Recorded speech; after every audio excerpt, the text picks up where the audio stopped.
That too. All right.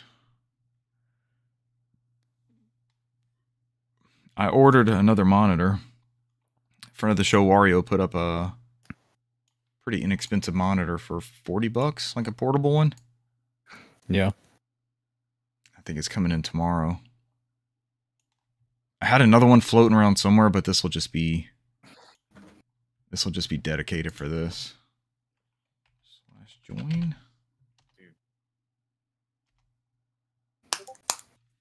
Now recording. There you go, Cesar. Our guy.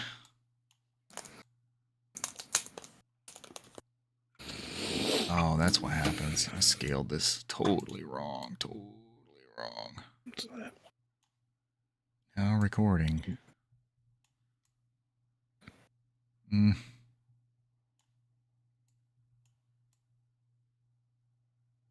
anybody's on the stream, they're getting some behind the scenes. Some inside baseball, as it were. Now recording. All right. Brant's going to be a little more focused. What happened? Since I had to pull up the Craig thing, it shifted all my thing around. If I get that monitor, that should stick us in it won't move. I'm not shifting that window capture around. I'm just getting that straight window. Now recording. Y'all did hear it, right? Did it tell you? Yes. Okay. Just want to make sure I'm not having to play the YouTube game again. Now recording. Cesar says clothing is required. Y'all did hear it, right? Did it tell you? Yes. Okay. The gang's all here. I heard us all.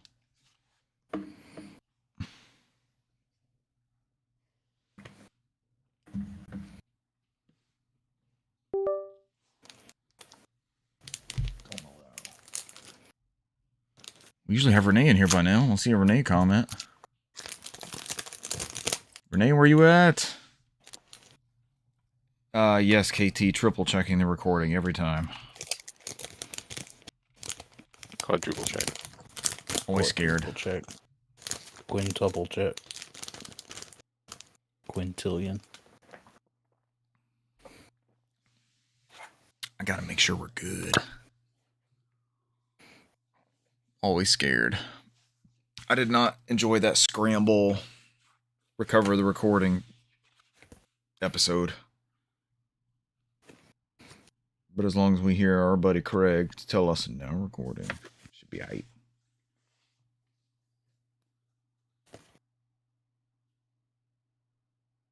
Didn't really mention anything in the preamble for me to go through. Buish just came out with Buish sucks, so I guess he's getting ahead of everything. Buish, why would you say that about yourself? You guys both. It's been a minute since we said Buish sucks. It has been a minute. It's usually Merman here telling Buish he sucks. Mm-hmm. Buish sucks. You guys have a digital copy of Rainbow Six Vegas 2, right? Yep, downloaded, Maybe. installed, ready to go. Yeah, I just checked mine. I got to the character creators right off that front screen, so I'll take Buish my copy. Buish. Take as that. Long as there's a flamethrower in that game, maybe he'll be happy. With the flamethrower, doing work with the flamethrower. Cesar, we did it, man. I know we're gonna talk about it, but we did it. All right, you guys ready? Let's do it.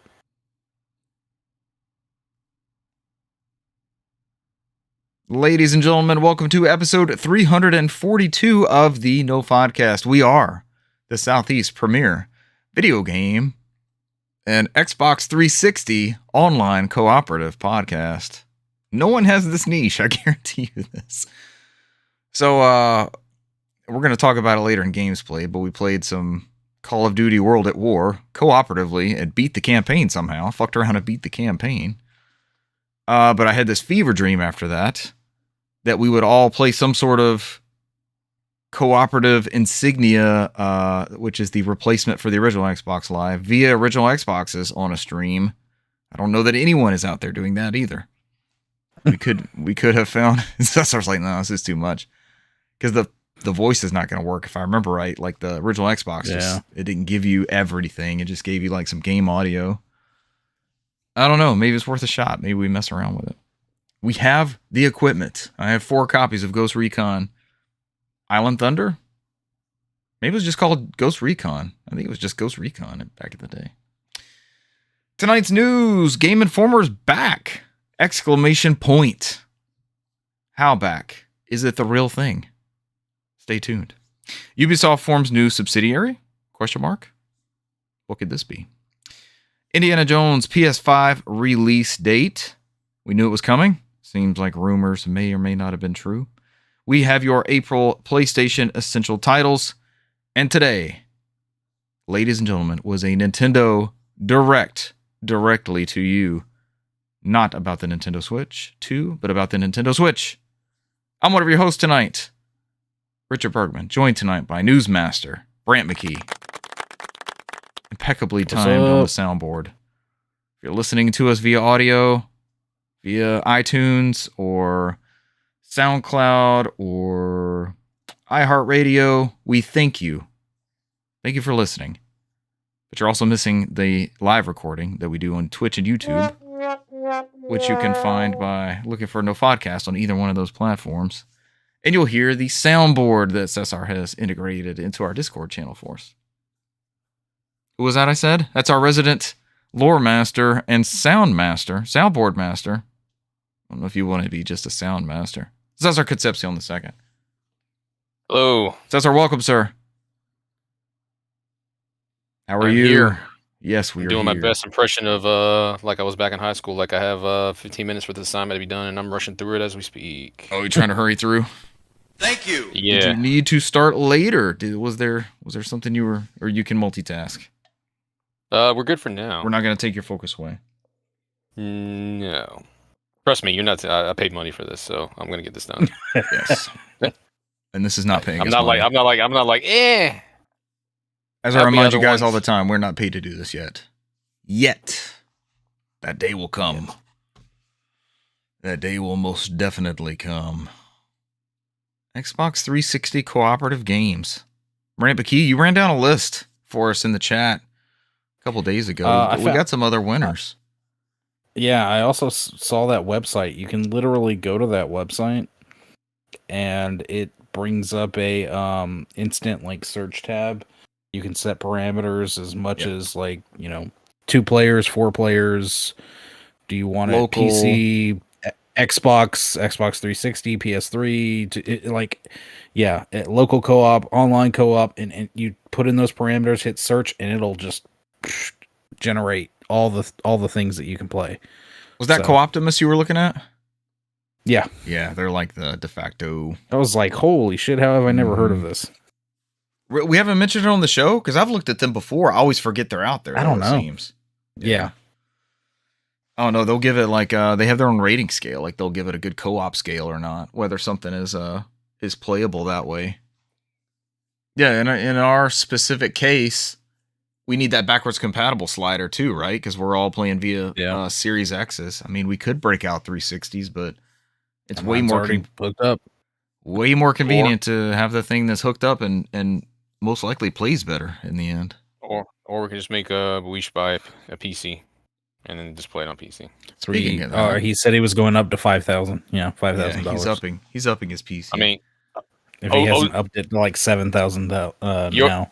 OG Ghost Recon's also on Steam, so interesting. I had a revelation with friend of the show, Buish. We visited a local Sam's Club establishment, brought to you by Sam Walton, R.I.P. And right there, front and center, as you go in, is a bunch of gaming handhelds.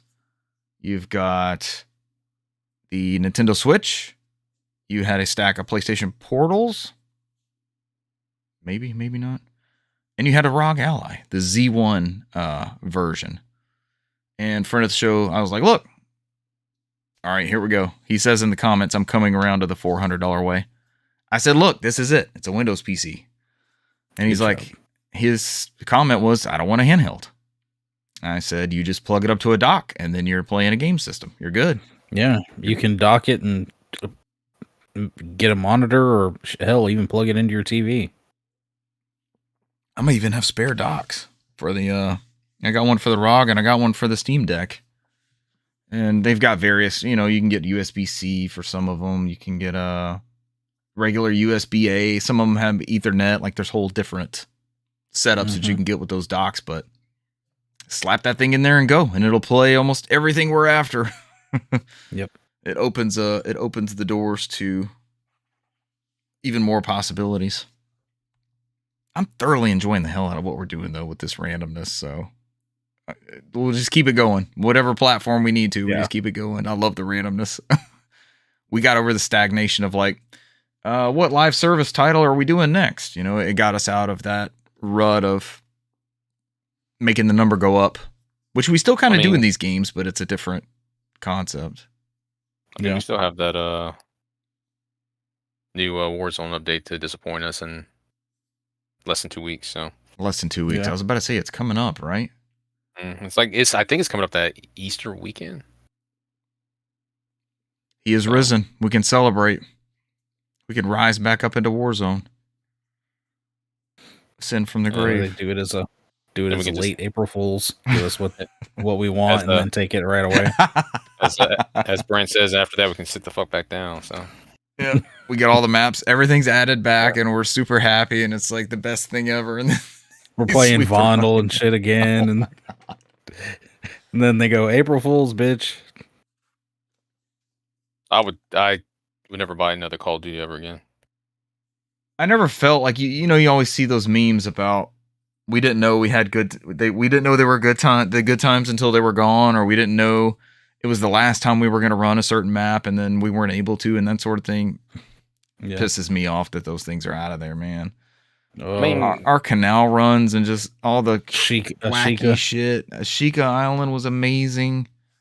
But a friend of the show, Bergmaniac, he's super excited about this Verdansk. Okay, so I'll jump in with him. We can give it a go. Yeah, I mean, that was like the OG Warzone. That's all he would ever talk about. Yeah, he was on Warzone before any of us were, and I think Buish played that first season of Warzone. Well, we were deep into PUBG at that time, right? Like that was the true version of that. Oh, we actually played Blackout. We played that first Call of Duty version that was on Black Ops 3, like the first battle royale that they came out with. I remember it being on PS4, so but you had to buy a title. It wasn't a separate one. Renee's here. Renee, what's going on? Happy Thursday to you, sir. It was Renee. It was Renee's birthday yesterday. Oh, feliz cumpleaños feliz, Renee. A day late. Happy late birthday. Belated. Thank you for celebrating with us. May you have recently found some hard Mountain Dews that you're cracking into. Or dirty. Y'all call them dirty Mountain Dews. It's something else. It doesn't have alcohol in it. Dirty Dew. I hope you were done dirty on your birthday, Renee. At Taco Bell, right? Yeah, only at the Taco Bell. only at the T-Bell. All right, let's get into this news. Late last year, we were talking about Game Informer, the publication that had been around for 30 plus years. Before like being 91, 92 or something like that. Something early 90s. Yeah, before being unceremoniously dumped by GameStop Corp. By a certain former provider of somebody on the show. It's their income, their provider of their income. Someone sent me a friend of the show, my mom, I guess, sent me an article today about them closing. I don't know what else to say. My mom sent it to me. Like, did you know? I'm surprised he didn't pull the whole Russell's mother sent me an article stating GameStop was going to be closing some more stores. Like, she's out of the loop on all of this stuff, and just knowing that I used to work at GameStop. And my reply was good. It's a garbage company. It needs to die so a decent retail chain can reemerge. Renee says he's drinking coffee and a Miller. All right, that'll work. It's good, just as good as a hard Mountain Dew. Game Informer rescued by blockchain firm. I thought this was going to go so well to start with, but it actually seems like they are for the time being. Less than a year after it was closed, veteran games publication Game Informer has been rescued by blockchain developer Gunzilla Games. In an announcement posted on its revived website on Tuesday, Game Informer said it would be returning in both digital and print with, quote, the entire team, end quote, that was working together during its closure, reunited. Game Informer was closed by previous owner GameStop last year following a 33-year run as a print and online publication. Quote, over the months since our closure, two remarkable things happened, wrote editor-in-chief Matt Miller. The first is that Game Informer as a brand and an outlet was purchased and given a new lease on life. The second is that the entire team that was working together at Game Informer's closure has returned, from editorial to production and beyond. The entire team. Seriously, I'm still pinching myself. He added, how did this all happen? After first touching base with our team and ensuring our interest, the team at Gunzilla Games secured the rights to Game Informer. Here's some background on Gunzilla Games. Gunzilla Games is the creator of NFT battle royale game Off the Grid, which I've never heard of, and blockchain platform Guns. G-U-N-Z. Boish, you like that? The studio has the backing of Hollywood director Neil Blomkamp, who is its, quote, chief visionary officer. Miller wrote, quote, from the start, the new owners insisted on the idea of Game Informer remaining, an independent editorial outlet. They felt just as strongly as our team did that the only path forward was with an editorial group that made 100% of the decisions around what we cover and how we do so without any influence from them or anyone else. There's a whole bunch of quotes kind of reiterating that sort of thing. You almost never see this happen, right? This is kind of unprecedented in, I would say, any industry. You have an entire outlet, a publication, so web, just like he was saying, web, production, editorial, marketing. This whole team at Game Informer got the rug pulled out from underneath them, and now they're back. They are going to have maybe possibly even more freedom than they had before. There was always that, oh, they're owned by Game Informer. They're going to manipulate reviews certain ways. And while I don't believe that's what happened, they're ahead of it now, stating, I mean, they're not owned by a retailer trying to peddle these same products, right? I think it's fucking awesome. I was so upset when Game Informer closed.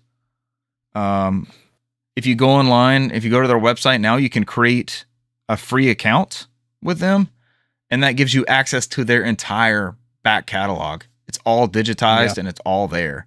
That alone is so incredible. Game Informer was one of the first ones that I signed up for and got on my own. I was always gifted Nintendo Power in that era, but Game Informer was even when I was at the competing retail giant and we had our own magazine, which sucked. I was still a reader of Game Informer. It was far superior. You had Andy McNamara over there for a long time. And I would love to hear an update from him. I haven't seeked that out. I don't know if he's on the social media platforms that I follow, but he was very upset. He was on Simon Parkin's My Perfect Console after the closure of Game Informer and was very emotional about it, obviously.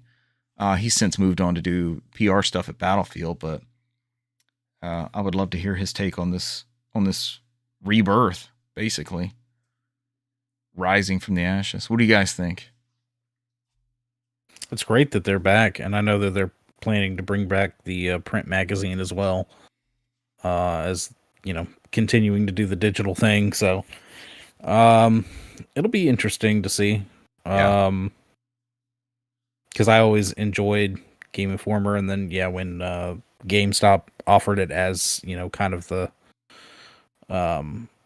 as a perk to being your pro member. Didn't think much of it at the time, but then getting those magazines in the mail and the best. It really was. Yeah. Just seeing all the upcoming stuff in the industry, all the games, the reviews, and I don't know, sucker for analog physical stuff anyway. Still? Being able to flip through those magazines and still have a handful of them on the shelf over here, and it's it's like a little time capsule. Yep. So And Game Informer kind of developed a niche of getting like you look forward to their cover story every month because it was some sort of exclusive. They got news on something. They broke new details about Gears of War 2, or they showed you behind the scenes that they saw of the Nintendo Revolution before it was the Wii. There was always some sort of insightful segment they would have with their cover story. Game and Farcer, the fake stuff they would come up with for like the April Fool's issues. Those were always well written and really funny. Just like fake video game news bits and funny cartoons and things like that. I'm very, very happy to see them back and free of GameStop, right?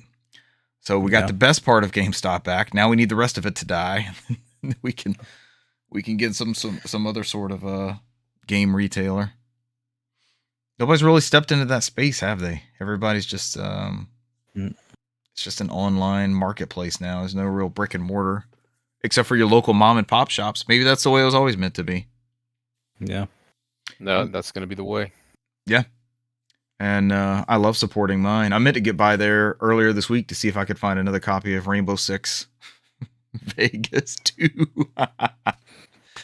I feel like I'm close enough with them, and I was telling Buish this, like, I feel like I have enough rapport with the shop that I can say, listen, we're streaming these old games.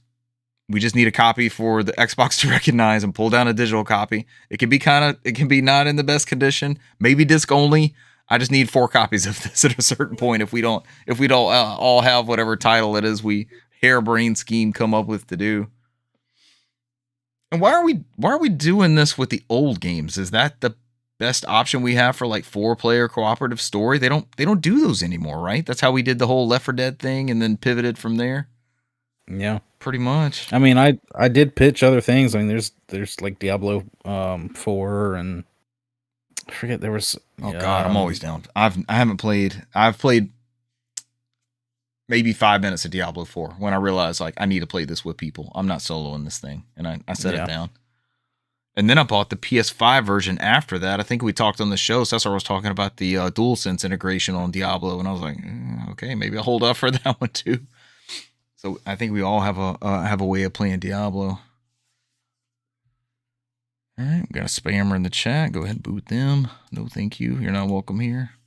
At least I didn't wait till the end of the episode. It's usually at the end, right? Do they hang out that whole time? Do they count as one of the unique viewers? And it's just and they just that or like, man, I want to sit here and listen to Game Informer news for the next hour. So let me go ahead and just fire out this spam thing. Let me get this thing out of the way. I'll be done here. Yeah, I'm done for the night. I got this.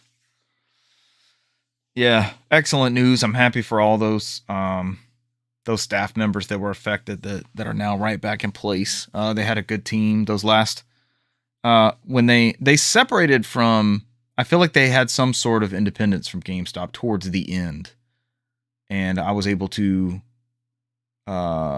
jump on a 2-year subscription separate from GameStop. Like it wasn't. Brant mentioned the 10% off used games and 10% trade-in credit bonus, and oh God, I still remember all the perks.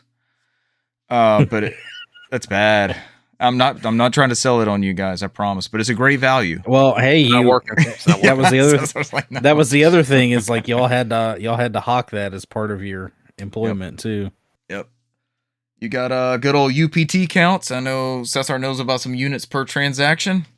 Oh God, yeah. My former retail spot I used to work at was also big on UPTs. Yep. You know what UPTs are, Brant? Get some inside baseball here. Units per transaction. So you as a salesperson, if someone brought up maybe in Cesar's case, a Sony boombox, that immediately is some CDs with it, 1 or 2, the warranty, maybe a magazine subscription too. You had like on the front counter in front of you might have had, I don't know, Guitar World or something, and you would have some sort of special offer for them at that time. Ours was always the gameplay guarantee, which still gets pushed on people. You want the gameplay guarantee with this? And I'm like, no thanks. I have games from the 70s that function just fine. I know how to take care of my stuff. No, even if it gets scratched or broken or chipped, that's all part of units per transaction. They did not want to see a receipt where somebody just came and got a thing. And it was it was so ingrained in you that you'd lose your mind. Somebody would come in, there's like, nope, I just want an Xbox 360, just the console. And you're like, oh my God, you really nothing? I got these 99-cent copies of Madden 06. You don't want to throw one of those on there? So yeah, I think the big thing was always accessories for us. They always wanted to get our UPTs up with accessories. Yep. Because that was the high dollar margin stuff. Yep, UPTs. So you branch off. So like 360, it's like, all right, do you have this comes with component cables. What's that? Cooling fan. Hey, I sold a lot of Nyko intercoolers. I sold a shit ton of Nyko intercoolers. Don't want your console to red ring. Get this intercooler. Supposedly that was going to keep them from cooking for a long time. But maybe they didn't have the right cable, or it was like an AV cable. Like, hey, you'll get 10% off a HDMI cable with purchase at this point. And that was in the era of people not knowing that an HDMI signal either works or doesn't. Like, they were Monster was selling gold-plated ones for $100, and even just a standard HDMI cable was like $40 or $50. There was a huge markup on those when they first came out.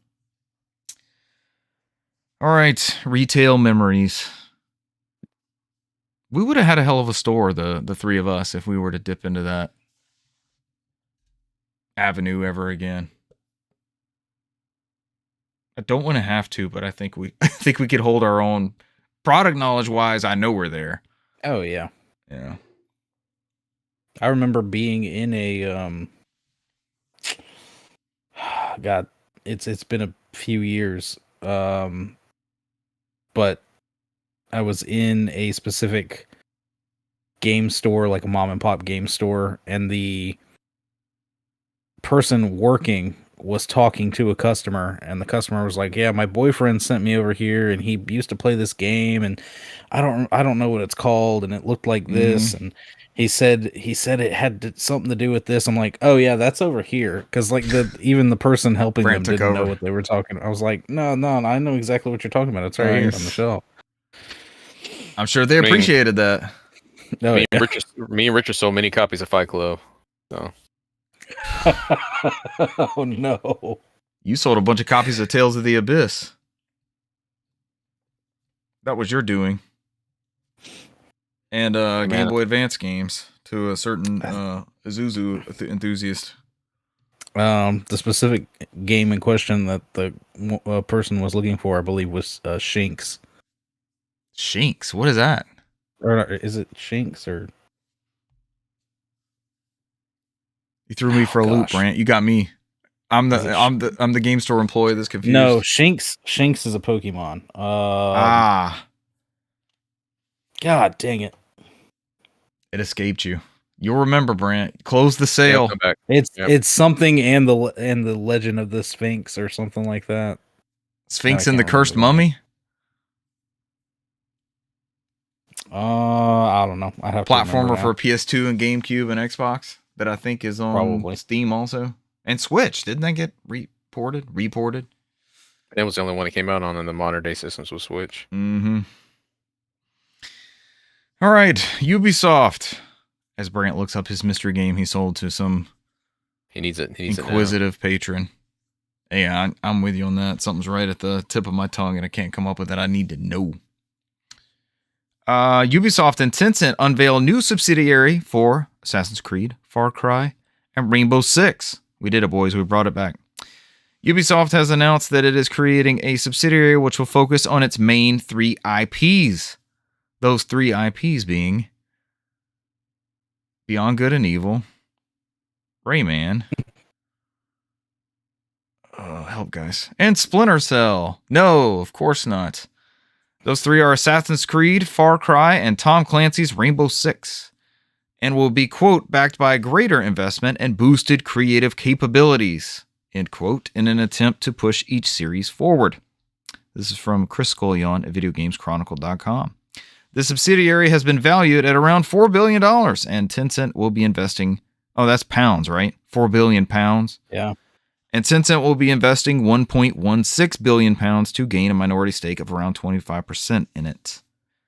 Pounds is that's a euro. Yeah. Oh, that's the euro symbol? That's not pounds. Yeah, you're right. That's euros. So how does that How does that correlate to ours? Is that higher or lower? Says 4 billion euros is equal to $4.3 billion. Okay, I feel like that's what pounds are kind of like. Pounds is like 1.5. I think it's a little bit more. Is it? Yeah. That's why the British never took the euro. Yeah. What exactly this means for fans of this series remains to be seen at this stage, but the investment by Tencent likely gives it a degree of influence over the future direction of Assassin's Creed, Far Cry, and Rainbow Six. Ubisoft says the new subsidiary backed by Tencent's investment, quote, will drive further increases in quality of narrative solo experiences, expand multiplayer offerings with increased frequency of content release, introduce free-to-play touchpoints, and integrate more social features, end quote. Oh, man, it's just a bunch of corporate speak from here on. Yeah.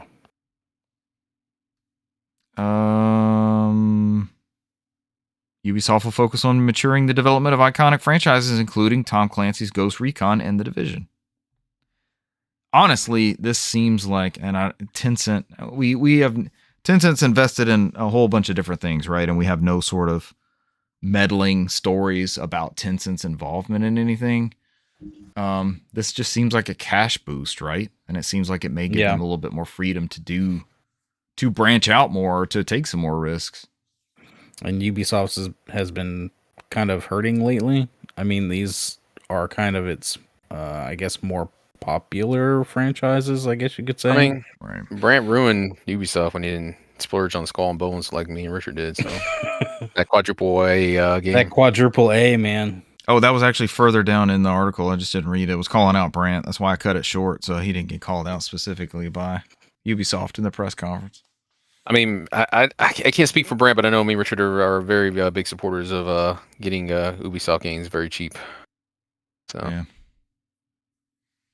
I always wait. I don't remember the last time. Maybe The Division. I think friend of the show Russell had me so fucking hyped on The Division. I bought it day one. I think the only day one I bought was the Prince of Persia, the new one, which they gave up on. So after we all tried the demo, and the demo was fucking astounding. Out of nowhere, that was kind of like a sleeper hit. Yeah, I got that one after the fact. I got Assassin's Creed Mirage after it dropped. I got Avatar after it dropped. Star Wars Outlaws is almost in my wheelhouse, but I'm not playing a lot right now, so I'm trying to hold off. Yeah.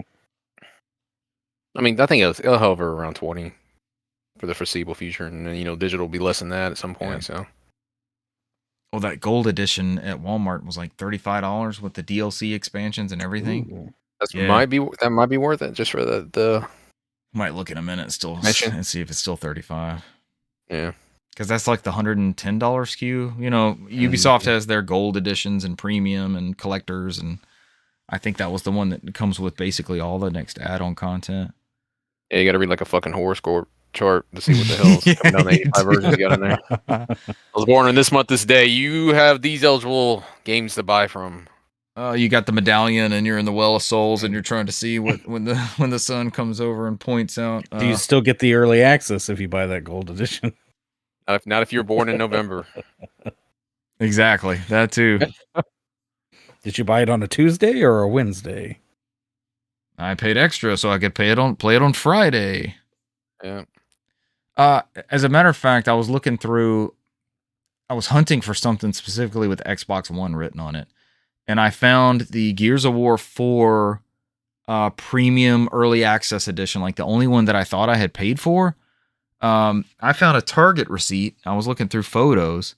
I got that for free. I bought a 1S, at the Gears of War 1S, and I got a copy of Gears 4 Ultimate Edition free. So even like the one I did, like that's the one Cesar and I tried to play the day it came out. And got bogged down in that was Gears 5. We did play Gears 4. 5. Yeah, we did play Gears 4. That was the one with the teeth, right? Like I was inside the teeth. I think so. That was with the robots. What's it called? The JBs or what they call them? The DBs. DBs, yeah. The ones that you hate so much. You're like, man, these DBs suck. I'm tired of fighting robots. That was garbage. But then we got some lore behind it at least, and it was worth that, how that panned out. But like even the one I've gotten where it was like pay to play 3 days early, I got that one for free with this, whatever this Target promo was with the console purchase. Thought that was an interesting side note. Speaking of Well of Souls, I did that on purpose. We know. We now know when Indiana Jones and the Great Circle is coming to the PlayStation 5. This comes The official date. The official date. Andy Robinson from VGC. The PS5 version will finally release in April.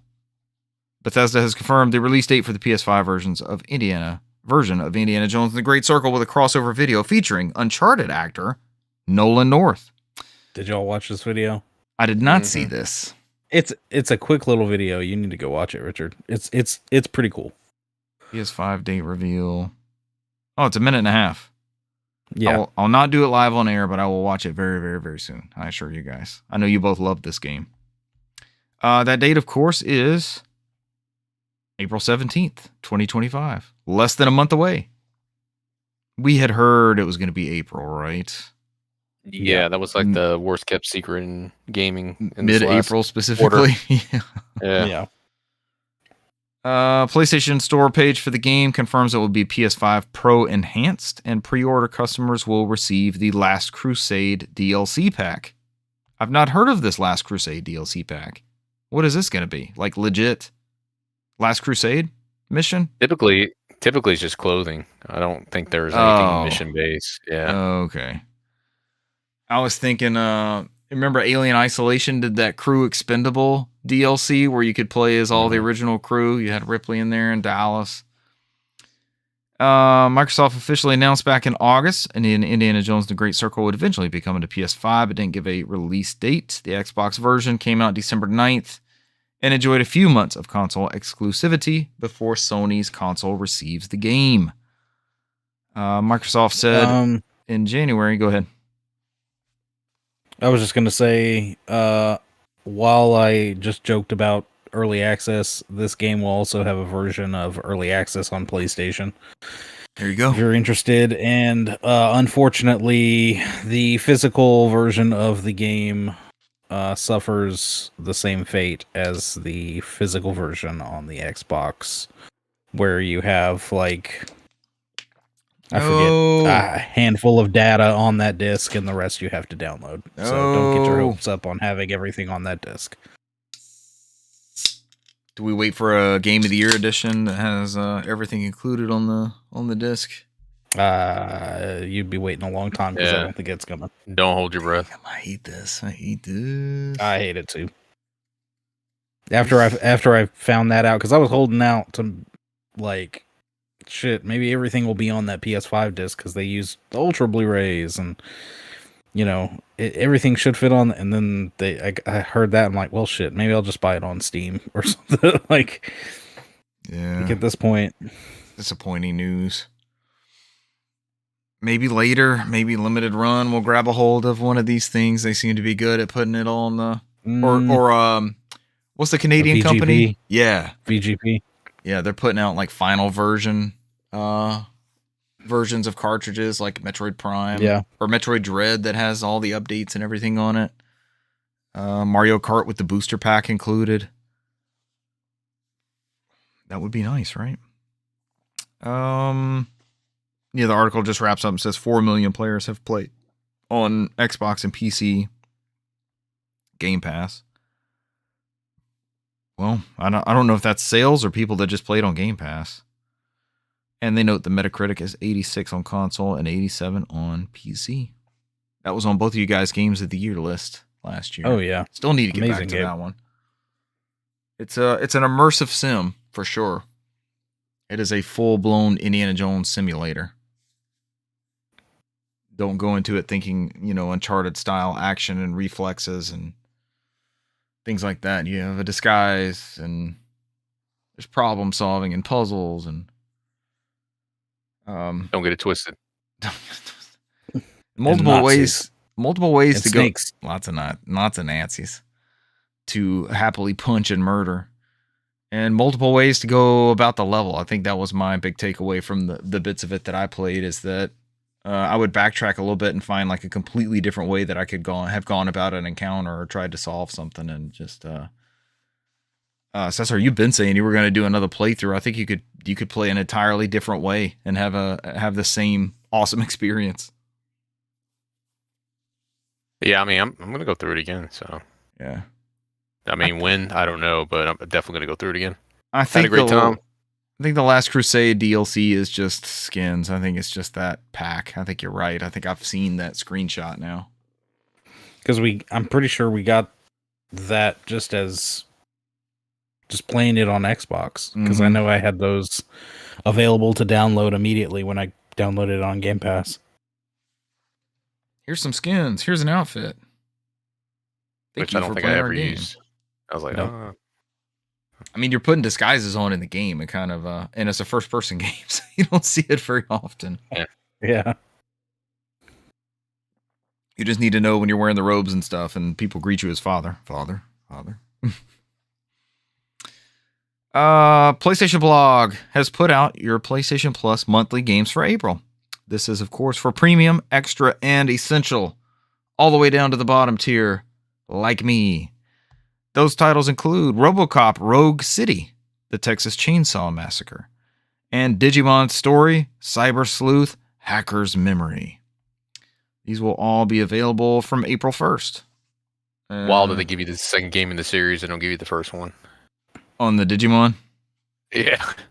Yeah, and they're obviously giving us RoboCop Rogue City because they just announced a sequel to that title. So they want everybody to play that first Supposed to one. be a pretty damn good game. Yeah. And so what's funny about the Digimon Cyber Sleuth is that the first game in the series has been delisted for a long time on PlayStation. You can't even get it digitally, so you have to overpay for a physical copy. Ish. What's the point in doing this one then? I mean, if you're gonna play that complete story, you're better off just playing it on Steam or I think the Switch is a double pack with both games on the cart. So, Digimon Story Cyber Sleuth Hacker's Memory. What does it play like? Have you played it? Have you played that one at all? It's like an RPG. Turn-based RPG. Yeah. Okay. I've got one of the Digimons for PS4, but I don't think it's this series. Maybe it is. That'd be nice, happy accident to have, right? Have the super expensive game out of nowhere. Like my copy of Godzilla for PS4, still sealed. That one's up there, isn't it? For some reason. Yeah, I don't know. It's wild. As of this recording, you have 4 more days to download Dragon Age The Veilguard, Sonic Colors Ultimate, and Teenage Mutant Ninja Turtles The Cowabunga Collection, which were March's games. Yeah, that's a hell of a list for March. Like, fantastic. Oh boy, the meat and the bones of news. The Nintendo Direct for March 2025. This was big today. This was big. Yeah. What you guys overall, before we dive into the minutia, what was you guys overall? I would have reordered some things, Yeah. some announcements for sure. I don't feel like they ended on a high note there. No, but I did download the fuck out of that app as soon as it went live. I want alerts. I want Nintendo Today to tell me what's happening. I'm so disinterested in the app. I know we'll talk about it later, but I've already got it, Brant. You want to update now? I'll tell you what's happening right now. Let me find. We get news constantly through all these other things, like so. I don't know, but it fits. Let them bring back their Nintendo Power-esque app with their exclusive news. We're getting, like, you saw these channels and things like that on the Wii, right? And I feel like now we're getting those as apps almost. Like, we got a virtual console app. We got a music player app. This has got, I mean, I know we're going to get to this in the news, but I actually I looked at like some of the story things in that app, and you can vote on them. You can tell whether it was like useful or helpful, or you enjoyed it, or it was not helpful. So there's a community, almost like that We Vote channel. There's a community-based aspect to these articles in a very Nintendo way that they would do this. But I think you're right, Brant, about the pacing. There was just some kind of odd ups and downs on things they would focus on or weren't. Some of my most interested franchises had appearances, so it's like, wow, who would have thought this would have been on the stage at a Nintendo Direct right now? Right. And Cesar and I were chatting about it a little bit, just as things would come up. That it seems like, Cesar, you've been alluding. I feel like for 2 years you've been alluding to the premise of these licenses that publishers are sitting on that they don't want to do anything with, that they'll find a partner to do something with that license. And we saw that with Freedom Wars at the end of last year, and that seems like that was the first one from Bamco, and then we got these other two coming through here. I mean, it makes sense. You get something on PS5, and sure, you get some on PC and Steam. I mean, on Steam and on Switch, and then still, I guess whatever deal they have still skipped the Xbox. But yeah, it's I mean, I guess it works. You get a IP that wasn't gonna get nothing done with because Japan Studio's gone, and everything on these that got announced are Japan Studio IPs. So. And we're all happy that we're getting these appearances on multiple different things. Somebody on Threads said Sony tasted the forbidden waters and now they can't get enough. It's like, here we are. All right, but I think the only ones that they've directly developed is what the Lego Horizons and MLB The Show. So yeah, both worthwhile ventures, I would say. And good for IP expansion. Because now you got 3 years of the Xbox players playing the show, and now it's not free. I wonder how. I would love to see that data of what converted those into sales this year for MLB The Show. That's not on Game Pass. I would love to see that. Let's start at the top though. I know everybody's tired of me, and you don't want to take the start of the Nintendo Direct. I've been yammering on. Yeah, we started with Dragon Quest 1 and 2 HD 2D remake. We started on a very high note. Yeah, this is of course following the recent release last year of the Dragon Quest 3 HD 2D remake. And these are technically sequels, right? So you can play them in order of release. Like you can start with 3 and then get this one after the fact. Yeah. Yes. Yeah. Technically, they're releasing them in the order of play. Chronological order. Yeah. 3 was a prequel. So, has anybody played much of that remake? 3, I played a little bit of it. I've beaten 1 and 2 numerous times. So, I think you finished those on Game Boy Color, didn't you? Yeah. I was about to say, I know you played them on Game Boy Color. Yeah.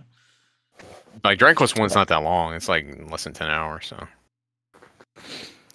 There's no release date on this, but these games look beautiful. This HD 2D style is amazing. It's timeless. Those games are going to look good in 20 years, just as they look good now. So next up we have No Sleep for Konami Date.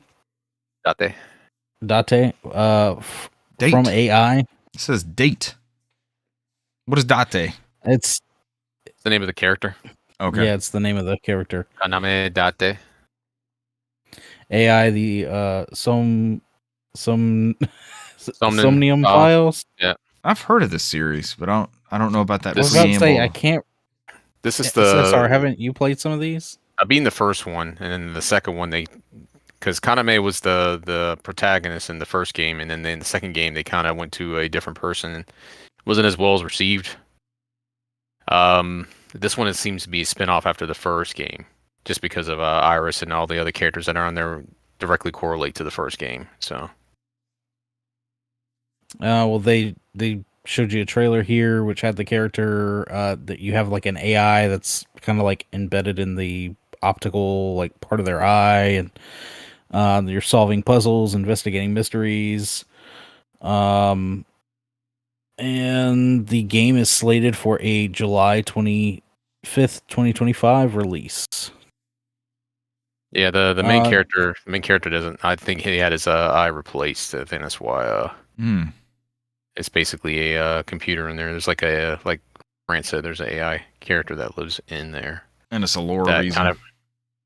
But it's similar to at least the first games. It was very similar to like a Phoenix Wright type of thing, where you're going through a visual novel and you can interact with different items on the environments where you can find clues to progress the case you are working on. So it's cool. But there's no court-based stuff on there. So like there's a bigger story in there, but a lot of it is you're going through these small crimes that seem to add up to a bigger antagonist running behind the scenes. So is that so it's like Phoenix Wright had like the investigative part and then the courtroom. It's mostly the investigative part. Mostly the You're investigative. just searching for clues and stuff like that. So Gotcha. Next up was a Atlas remaster. Ryado. yeah, Raido, which I think Raido? is Raido? Raido, which is I think it's Japanese for devil. Let's So, say if I I've remember correctly. never. This is like as soon as I saw it, I was like, "Oh, that's an Atlas game," but I didn't know. I've never seen this game. What's it remastered from? The PS2 game. I got a sealed copy with the plushie right there. I'm looking at it. So Oh, it's interesting. still inside the box. That's I've never import? taken it out of it. Or we got that here? I bought it from your store when you're working there. Oh, So wow. It's still there. Okay. I'm looking at it, still sealed in there. It's this one's Never the first heard of game. this. There's two games in this series. So they called it Devil Summoner over here when it came out on PS2. Okay. They went with the original name Raido, which was the Japanese name. So Okay. I've heard of Devil Summoner. Described as a mixture of double summoning and action RPG combat. Yeah. New graphics and gameplay updates. You'll investigate, gain new allies, and solve puzzles around town. The mystery of the Soulless Army. The remastered Raido will be available June 19th, 2025. Not long to wait. I'm also going to nominate this as my game of the show of the title that most intrigued me that I have zero interest playing on the Nintendo Switch console. This looked phenomenal. This looked like it ran like dog shit on the 8-year-old I was about to Tegra 1. That is the one thing about this. Like there's a couple games in particular that looked really, really good. Oh, yeah.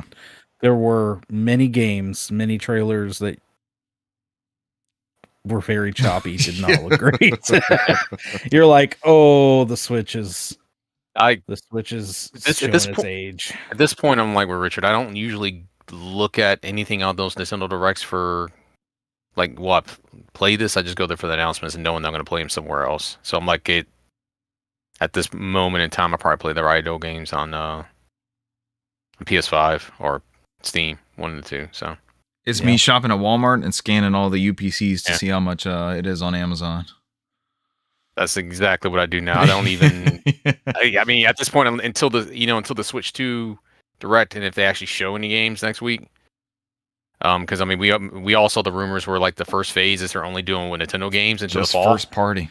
Only first party to start off with, which is fucking crazy. Which kind of fits this whole. All right, we had a Switch 1 Direct, right? Because third party's gonna be writing these their games into the fall, supposedly when it's supposed to be out. What, October through December is when the third party come out. I mean, outside, I think somebody had said the only exceptions they may have partnered with some studios that they already given out some early development kits, because none of the development kits are apparently out supposedly until May, right? So how does that happen? This is like a Saturn situation. There's no way. We've known about this thing for so long.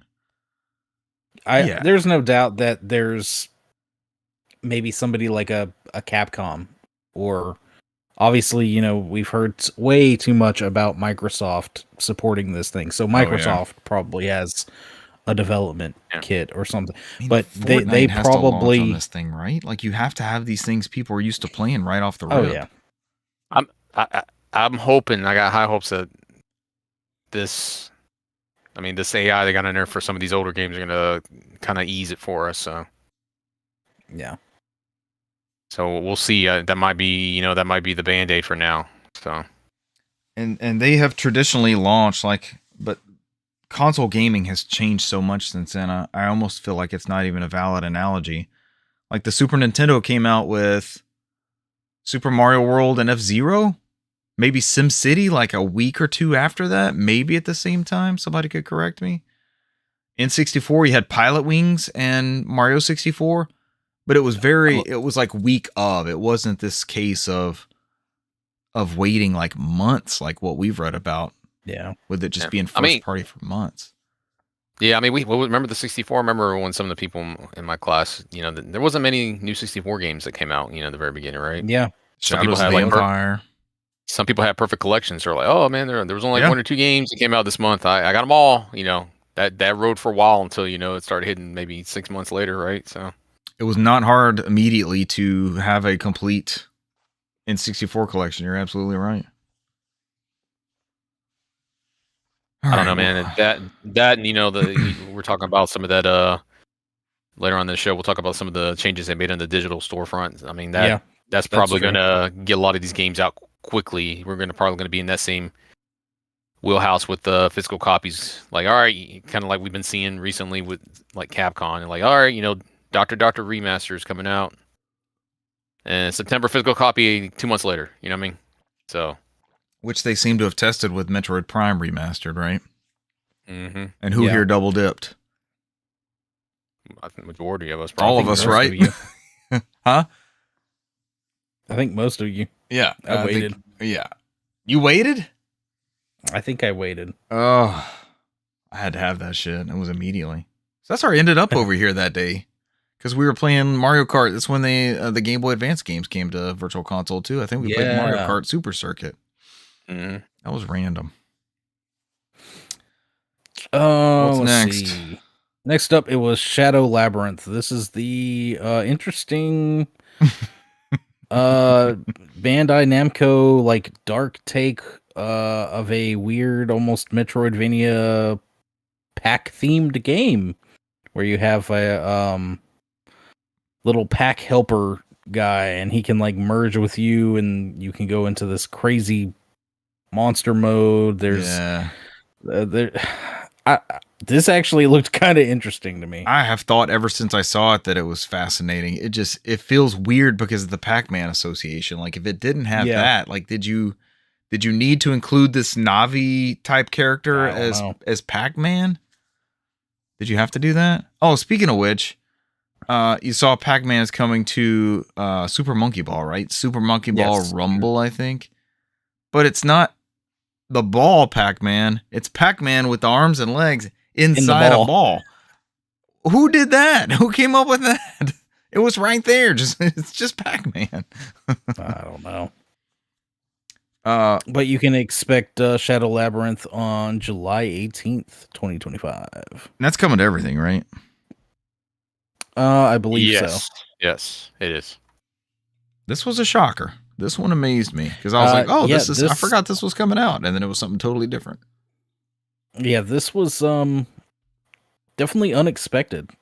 The next announcement was Patapon 1 and 2 Replay. Both games are coming out for the Nintendo Switch, as well as Steam and PS5. Yes, that was announced later. So this is a Sony IP that has been licensed to Namco Bandai and has been internally developed by Namco Bandai. So, and this will be out July 11th, 2025. Almost in time for their spiritual successor to come out later this year. So I could have sworn when I saw them come running across the screen, I was like, "Oh yeah, this is that Rapaton game or whatever they're calling the spiritual successor." Rataton. It's kind of interesting, right? Like that we get both of those at the same time. Yeah. I mean, according to that rumor, like I said, Richard said, we talked about this before. And that rumor is like, I think Sony has just said, "Hey, whatever you want to license from this list of IPs that we're not actively developing for, have at it."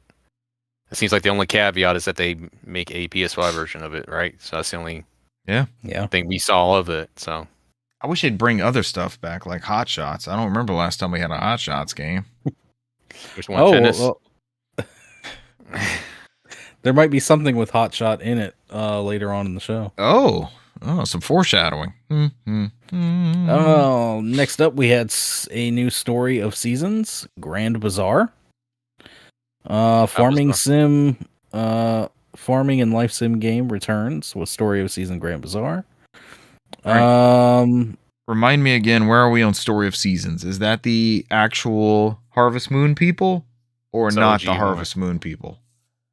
This is the Harvest Moon people. Yes, it was always called Story of Seasons. Okay. And Harvest Moon is a whole different maker now, essentially. Harvest Moon was the license name they had over here, and then when Story Seasons, I think, which is owned by Marvelous, and since Marvelous publishes their own games in the United States, they decided to do the Story Seasons because I guess Natsume decided to keep the name, and that's when they just made their own versions of it in the Harvest Moon universe. So I think they separated within the last 10 years, probably. So if you like Harvest Moon of old, it is now this Story of Seasons. Yes. And you can expect this Story of Seasons Grand Bazaar in August 27th, 2025. Next up, the game I've been waiting for. You were hoping for this one, Brant. I think all sorts of people were waiting for this game for, gosh, how long has it been? 6 or 7 years? 7 years. Now? Long enough for my pre-order to get canceled by Amazon. So. That's right. You had a long-standing pre-order. Yeah. Metroid Prime 4 Beyond Two Souls. Is that what it was? Metroid Prime 4 Beyond. Got to look at the brand new 3D adventure. I also would have accepted a PlayStation podcast. So. Oh man, I miss Beyond. Beyond was a good show. They showed off the brand new planet Viros. Showed off Samus unlocking some psychic abilities and showed her in a brand new suit. Unlocking doors with said psychic abilities. This game looked so good. The visuals and everything looked so good. Someone on Threads said the delay was in order to make the doors look more accurately like vaginas, and that they finally accomplished it, and that's why it has a release date. Hey, if this game runs anything like the Metroid Prime 4 or Metroid Prime Remaster does, I mean, I'm good. I'm good. I did think in this segment we were gonna see or hear of 2 and 3, a 2 and 3 remaster. I thought it was gonna be right there on top of it. I was hoping. Yeah. I mean, it sounds like we're probably going to get some more Switch 1 games for a little bit. I got a good feeling that these Switch 1 games are going to be upgradable for the Switch 2 with some extra perks. So I don't, and as Richard has always alluded to, there's 150 million Switch 1s out there, so that's not going to go anywhere. I mean, we just got a bunch of games announced for 2026 from them, right? So I absolutely envision in a way we haven't seen since, I don't know, maybe GameCube and Wii. Maybe, Xbox to 360 was a pretty hard cut. Maybe PS4, PS5. We still see some PS4 stuff out there, but I feel like this is the days of like PS1 and PS2. Like we're selling these things side by side. Hey, this one's backwards compatible, or like FIFA is going to look way better on this one versus this one, and they're going to sell side by side for years. Because that PS1 Slim model, the little PS1, was highly successful after that PS2 came out. They sold a shit ton more of those. And I'm not saying they're going to reinvent the wheel or come out with a new slimmer slim, but I see them coexisting side by side for quite some time. Yeah, especially when there's some price discrepancies, right? Mm-hmm. So I mean, not everybody wants to spend $500 plus or $400 plus on a new console when you have the other ones there for $300 or less. So. And it won't, like that previous example, it's not going to jeopardize the new console. It's not going to get in its way in any capacity. If anything, it strengthens that brand into a further upgrade later on, which I know is what I did. I mean, you talked about it last week, right? Xenoblade Chronicles X is supposedly going to run 60 frames per second on the new hardware. So, yep, you're going to get updates. So, I think we're going to see a lot of that. Yeah. And you're going to have a new Mario Kart, and you'll still have the Mario Kart that all your friends probably already have. And if this is your intro into the Switch, you're going to get the one everybody already has. And then you guys people start moving up together when the Switch 2 is more available, or the Mario Kart actually comes out. We're leaning towards Mario Kart being a launch title, right? That's kind of what everything seems like it's headed towards. This first party initiative that they're talking about, I would imagine there's going to be a major first party title probably coming out once or twice a month, right? Until the fall. We also saw 3D Mario mentioned in that too, right? Wasn't that? Mm-hmm. Wasn't in that same first party push, like an Odyssey? I think they said it was supposed to be a new Mario Kart, new 3D Mario. It's supposed to be their pulling all the stops first party wise. All right, there was our Metroid Prime detour. Metroid Prime didn't get a firm date, but we do have a launch window sometime in 2025 here. So, is this a system seller? All those titles we just talked about, are that many people excited for Metroid Prime 4? Is that way up there? I would hope is that a huge deal now? Okay, I would hope so. I just wondered. I would think it should be a showcase for them because Retro Studios makes those games not just like technical showcases, but like visual showcases as well. Like they always, we talked about the wizardry of that remake that they did. Like everybody talked about how amazing that remake is. And even going back to if you play the first game on a CRT, you're good. Like that art style and the way it flows and the way it plays, everything is timeless.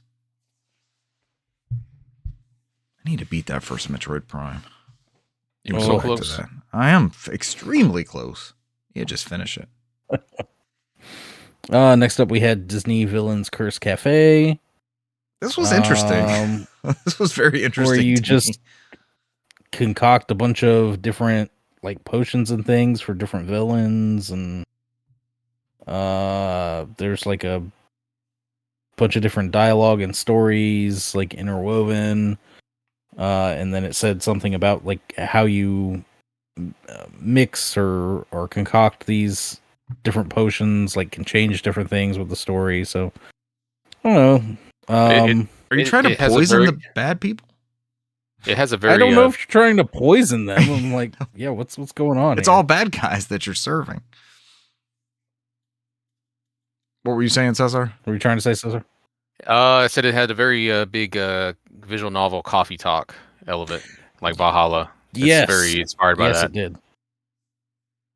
Also, this is what made it interesting was this is the first title I've seen in a long time that Disney published themselves that they did not license out. So. I did not even notice that. That's an interesting note there. Being brought out by Disney Games, and remember they had gotten away from their Disney Game Studios to license out content like this. I would love to poison Disney villains via Coffee Talk. The Cursed Cafe.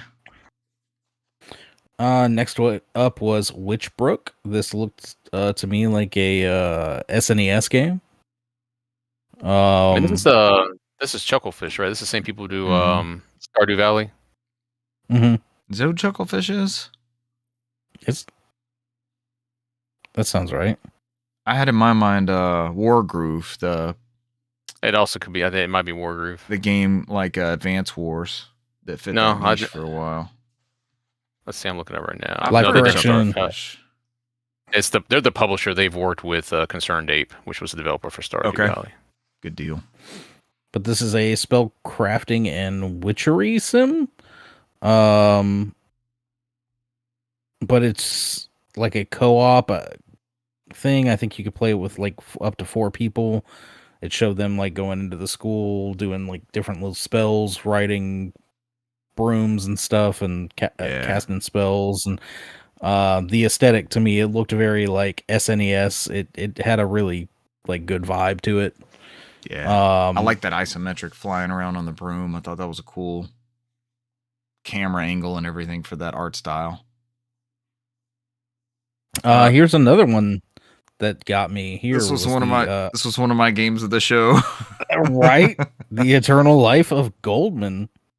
So it's like you're playing as this old man, and you have a cane, but like the cane is broken up into 3 like segments, and you get different parts, and you could piecemeal the cane together to get different power-ups, and it's like this crazy action platformer. He bounces around like this old dude DuckTales. All I could think of was DuckTales.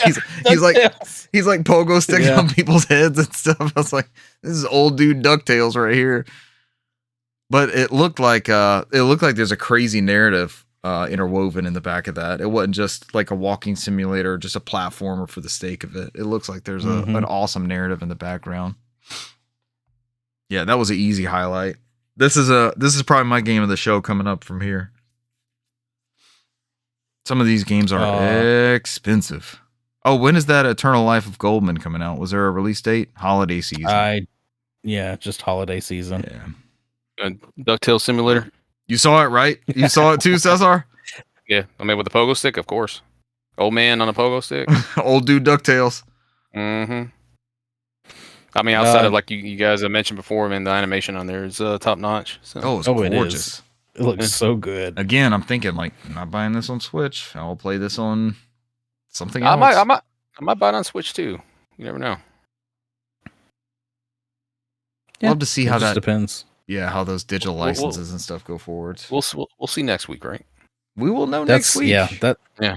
I'm thinking that's one of those that's going to be a carry game. Like you want to have that thing portably. Like you want it on the Switch 2 or the Steam Deck. Yeah. All right. So let's be real. Like I love my Steam Deck. I love my ROG. But if the Switch 2 plays a lot of these games pretty well, I'll probably buy them on the Switch 2 because that thing is tiny, right? It's more portable out of all those things. More compact. Yeah. Very. Yeah. Yeah. If it plays well.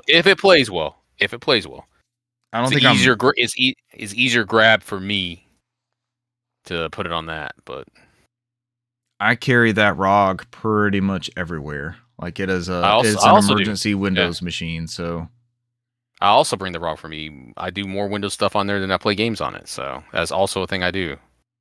But it's you have to go into tight confined places. It's difficult to bring those devices in there with you, so I think that doesn't happen to me often. I think if I have the choice of if this is coming out for everything, like maybe there's a Hot Shots game they announced. That's going to be a Steam pickup for me. I know whatever I have that's going to play Steam is going to play that thing. And for these lower tier is the wrong term. Non-graphically demanding titles like that I know can play on this basic gaming PC or my ROG or my Steam Deck. Yeah.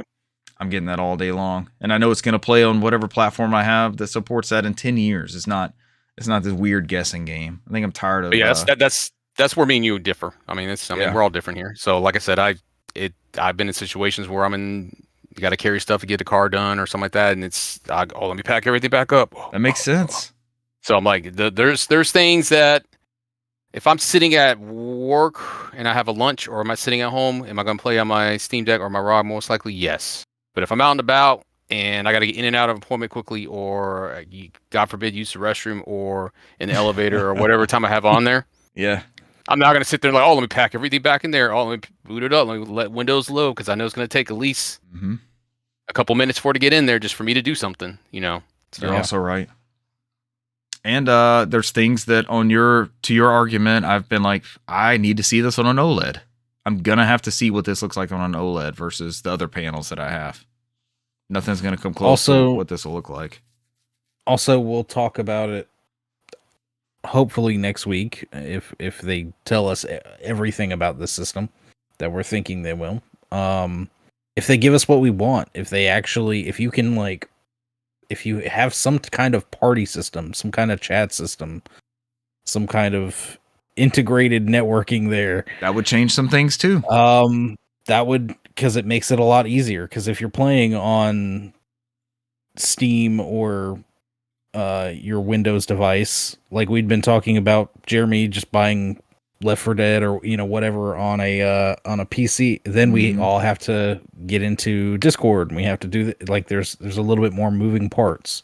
It's so much easier if you jump on your PS3, your 360, 360. I'm down for Xbox. jumping on my PS3 and 360. They're both hooked up. Let's go. I mean, I would be okay if they didn't do it themselves, that they would just let Discord do it for them. I would, there's 150 million users in Discord. It doesn't make sense for you to monthly users. Let me rephrase: 150 monthly users on Discord. It's just easier just to put the app on there, right? And let it. If you're not going to do it yourself and do it right, let you hire somebody to do it right. Give us the option. You know what I mean? Let it be an official solution, not some hacked in thing like we've dealt with the Switch. Not a Nintendo app where I got to buy a fucking adapter for, Yeah, no more adapters going from the console to your phone to a headset thing. That was dumb. How many Switch systems did they sell? We're back to that again. Didn't hurt them. Hey, in they the sold a least. lot of Switch systems. How many dongles did they sell? I don't think they sold very. I mean, they the stopped selling those things. Yeah, because it was dumb, right? I mean, you literally had Fortnite just plug in a headset and it worked, right? So I'm like, Yeah. at that point they've got it's just it doesn't make any sense, right? At that, it's still dumb. So sometimes I love Nintendo, but sometimes it can be so backwards, man. So Regressive. I do think they need to get better with hiring a better software development team in that group for they iron out this type of stuff. Or for let someone OS, else do it. OS. Yeah, not an OS development team. So because there's been basically no updates to that Switch OS, right? Except for the folders. It's the same thing we had at launch. Not even real folders, because it's limited how many you can put on there, and like outside of now we can use a Bluetooth headset. Yeah, we use Bluetooth headsets now. Like there's been slight updates, but which is dumb. It's like you can never use a Bluetooth headset before. You had to use. I mean, I love wired headsets, but I mean, now it has the option to do it. But that should have been in there day one, right? That should. I mean, you could do it, right? Yeah, it's had the technology. It's had the technology. It was in there. Yeah, it wasn't like, oh, you have to get an OLED for this. Is why we never did it. You know what I mean? People made money off adding that functionality, with extra accessories, dongles and sliders and things. We've harnessed the power of the OLED for Bluetooth. and that's what killed bringing the Switch with me, was doing stupid shit like that. Over the years it's gotten a little bit better. Now I can pair a Bluetooth headset on there. It's not my preferred way of listening, but it's easier when I'm out and about, and I only got like 10 minutes to play something. You're right. So jump to my game of the show, and maybe Cesar's game of the show also. Hey man, I love shoot 'em ups, man. So Gradius Origins celebrating 40th anniversary. The collection will have several Gradius shoot 'em up games, including Salamander 1, 2, Gradius 1 and 2, 1, 2, and 3. 3 different and versions a brand of those. brand new Salamander 3. And like Richard said, there's not all of them, but they did show some of those games have different region versions of those games. A lot of re-releases and various versions. So yeah, the biggest thing was the as Brian alluded to, Salamander 3, because I mean a lot of the stuff you can probably get on that Gradius shoot 'em up collection, right? Mm-hmm. So which is more of arcade based, but I guess like the biggest sell will be if they have like the different console ones on here, right? I don't know if they were that deep on that shoot 'em up collection. I don't think so, because Gradius 3 is like notoriously laggy on Super Nintendo. Like it didn't keep up with some of that stuff. Salamander 3 was co-op. I'm just gonna throw that out there. I saw 2 ships in there. Hey, Konami's cooking, man. Konami's cooking. They are. Give them credit. You can expect your Gradius Origins to arrive August 7th, 2025. And of course, Limited Run already announced that they're doing the physical for that. Oh, cool. I didn't see that. That's good. And then, I might actually jump on that one. And then somebody did confirm on the forums I was looking up earlier, on the shoot 'em up forums, that Richard's favorite developer, M2, is the developer for Salamander 3 in that whole collection. So sold. Bang up. Is on already. Bang up. This is a perfect collection. There's not a bad game in this collection. These are, if you like these horizontal, side-scrolling, old schools, R-Type-esque style shooters, this is the way to go. Next up we had Rift of the Necrodancer.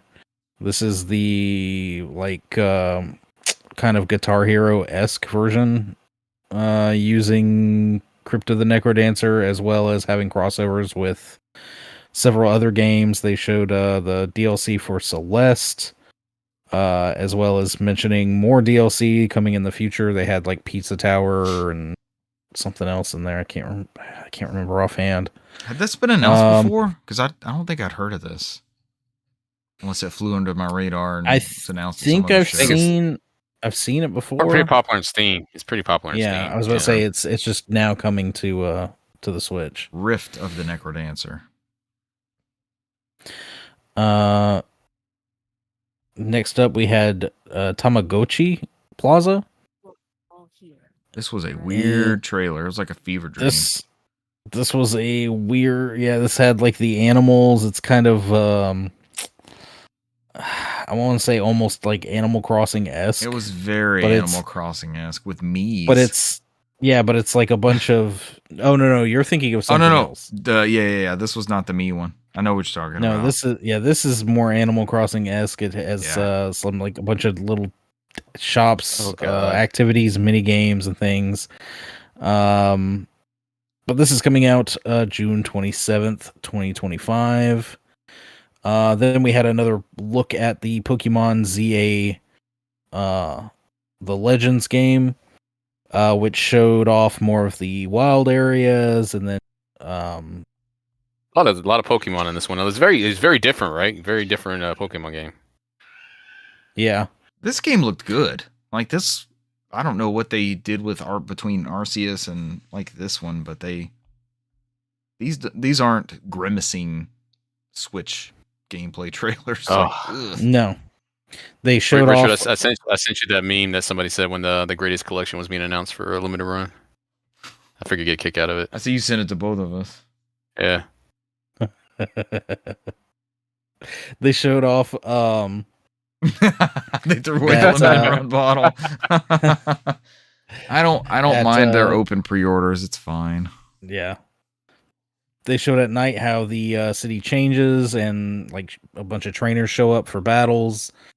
That was one thing that I kind of missed from the Legends games. The Legend games, Legend Arceus was very more open, and you just go and sneak up and battle Pokemon. I think there was like maybe 5 trainer battles within the whole game. This one seems to, have a lot more like encounters with these trainers. There's like they showed that you can the game encourages you to be sneaky, basically like sneak up on these trainers. Mm-hmm. They've already got their Pokemon out, and they're just like, yeah, you can sneak up and attack and get the advantage. It's like, well, dang, it's sneak up from behind. They're just standing there with their back to you, and you're just like, yeah, I'm gonna ravaging them. Brand, you're going into their homeland and just fucking capture them in the middle of the city. Like, man, they're just minding their own business. Like, yeah, get in this fucking ball. Next up, another surprising return, Rhythm Heaven. There hasn't been a new Rhythm Heaven game in a long time. Rhythm Heaven Groove. This was a good looking trailer too. A bunch of fun, new, quirky mini games and challenges. Coming sometime in 2026. Did y'all catch the musician they said was behind that? Yes, he's a I gotta look up his name, but he's a pretty big music producer in Japan right now. Yeah, I have to look up and see who. I've never played a Rhythm Heaven game. It was Wii and DS, right? The Beyonce commercial was Rhythm Heaven. The 3DS one is now dead because 3DS is region locked and it was digital only in America. So you have to pay out your ass to get a Japanese 3DS and then import. I think it came out. I think that too. I think PAL in Japan are the ones that got the physical copies of that one. Yo. Next up, we had the introduction of the virtual game cards for the Nintendo Switch. So this was a kind of interesting announcement. Mm-hmm. But they're shooting to kind of make your digital games almost like your physical games, to where you can eject your digital game basically from your console. You can connect it to another console if you have multiple, obviously. But I think they said that you can only share it you can only do it like with one other console, basically. Like you can only have it the same game like for 2 consoles or so. It was a little confusing. And it was local. That was the thing, right? Yes, you have to do everything local wireless. And it reverts after 2 weeks, I think I saw. No. That's not how that one works. So that one, like, if you're, say, like Cesar, you know how he has all these different switches. He can, as long as he's signed in on both, he can basically like move that game over. Or I think even if it's similar in to the family plan. Yeah, it's similar to it's similar to the library where you go in there to borrow digital books. Like Renee can attest to it because that's what they're doing now. You can bring a reading device, and you come in the proximity of the said location, and you can borrow a book. It still expires in 2 weeks, is what they're doing on here. So if I came to Richard has a copy of Tears of the Kingdom, and he's like, I'm not playing this anymore. I don't plan to play it. I'm going to lend you my copy. And you have to be in the same family, but you also have to be in the proximity, right? I think where you can just lend it over. Yeah, that's for borrowing, because that's the other side of this. Is borrowing's like a different part of it, but that's exactly how it works. Is you can essentially lend your game to somebody, and they have 2 weeks, and after 2 weeks, it reverts immediately back to the primary owner. But you do not. But the catch-22 is like, if you, Richard, you decide to, like, you lend out your Tears of the Kingdom, and you're like, all right, I'm going to play it in a week. If they have not reverted that copy, it locks you out. Yeah. Ooh. So it's like they have to either return it or it's going to auto expire in 2 weeks. Okay. So still very cool. And I mean, it works well in your setting because you have kids, and you don't have to worry about people losing cartridges, and you just got to teach everybody, all right, when you're done playing this game, send it back or, remove it from your virtual card library. So I think some of that, because it's pretty much my account that everybody uses, right? Outside of if they want to play something we all have. But I think amongst our family, like the various digital licenses we have with our Nintendo family plan, that would be a cool thing. The caveat is being in person. Like, that stops some of our borrowing back and forth and such. Yeah. And they said this is coming in a later update. Yeah. April sometime. So the current Switch, yeah. But they said you'll also be able to share the current Switch games to obviously more Nintendo Switch as well as Nintendo Switch 2. So I wondered how the ejecting and loading works, because they made it look super fast, right? But there's got to be some downloading going on. You download the game, you have to be connected to the internet. Yeah. Maybe check your news app and see if there's an article about it. Get right in there. Don't be hater. Live correction. Brant, don't be hater, Brant. Your assignment is to build next week's news exclusively out of the Nintendo Today news app.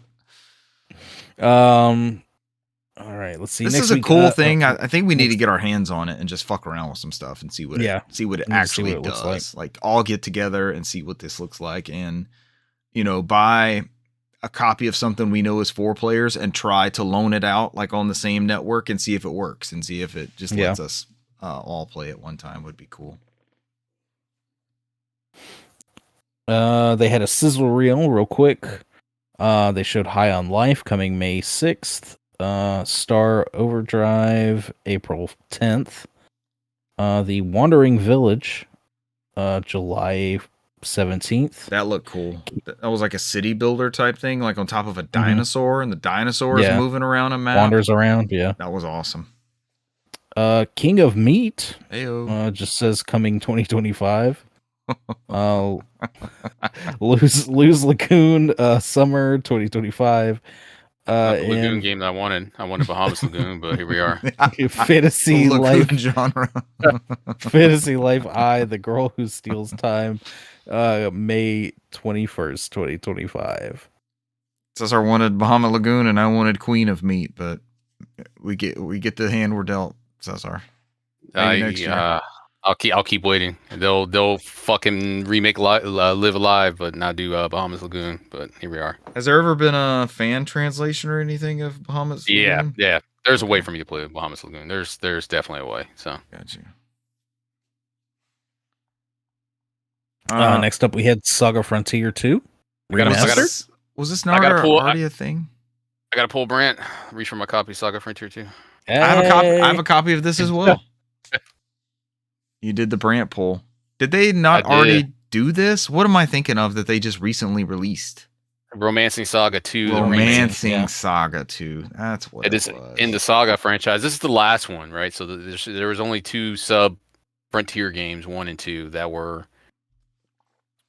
PlayStation exclusive games at the time that took the series in a different direction. That's not part of the mainline games. So, and these are both out now, right? Both Saga Frontiers. Saga Frontier 2 is like the worst kept secret because I think the creator was like, "Yeah, it's gonna happen. It's just he's been touting it for like the last couple years." So yeah, and that's one of the games that got shadow dropped today. Yeah. These are very expensive games on PlayStation, so it's awesome. I look forward to hopefully buying a physical copy on PlayStation. Right. So, Monument Valley 1, 2, and 3. These classic puzzle games from mobile devices coming to Switch this summer. Y'all ever played a Monument Valley? Yes. They're a big deal. I never have either. I think it was a huge deal on that. What was that Kevin Spacey show? House of Cards. House of Cards, because he spent that whole first season playing that game on the iPod. Really? Yeah, that was like part of the story beat, and that's where the game got so popular. Yeah. And this is like pre Apple TV, where they're integrating all the Apple products in every single TV show they do. Right.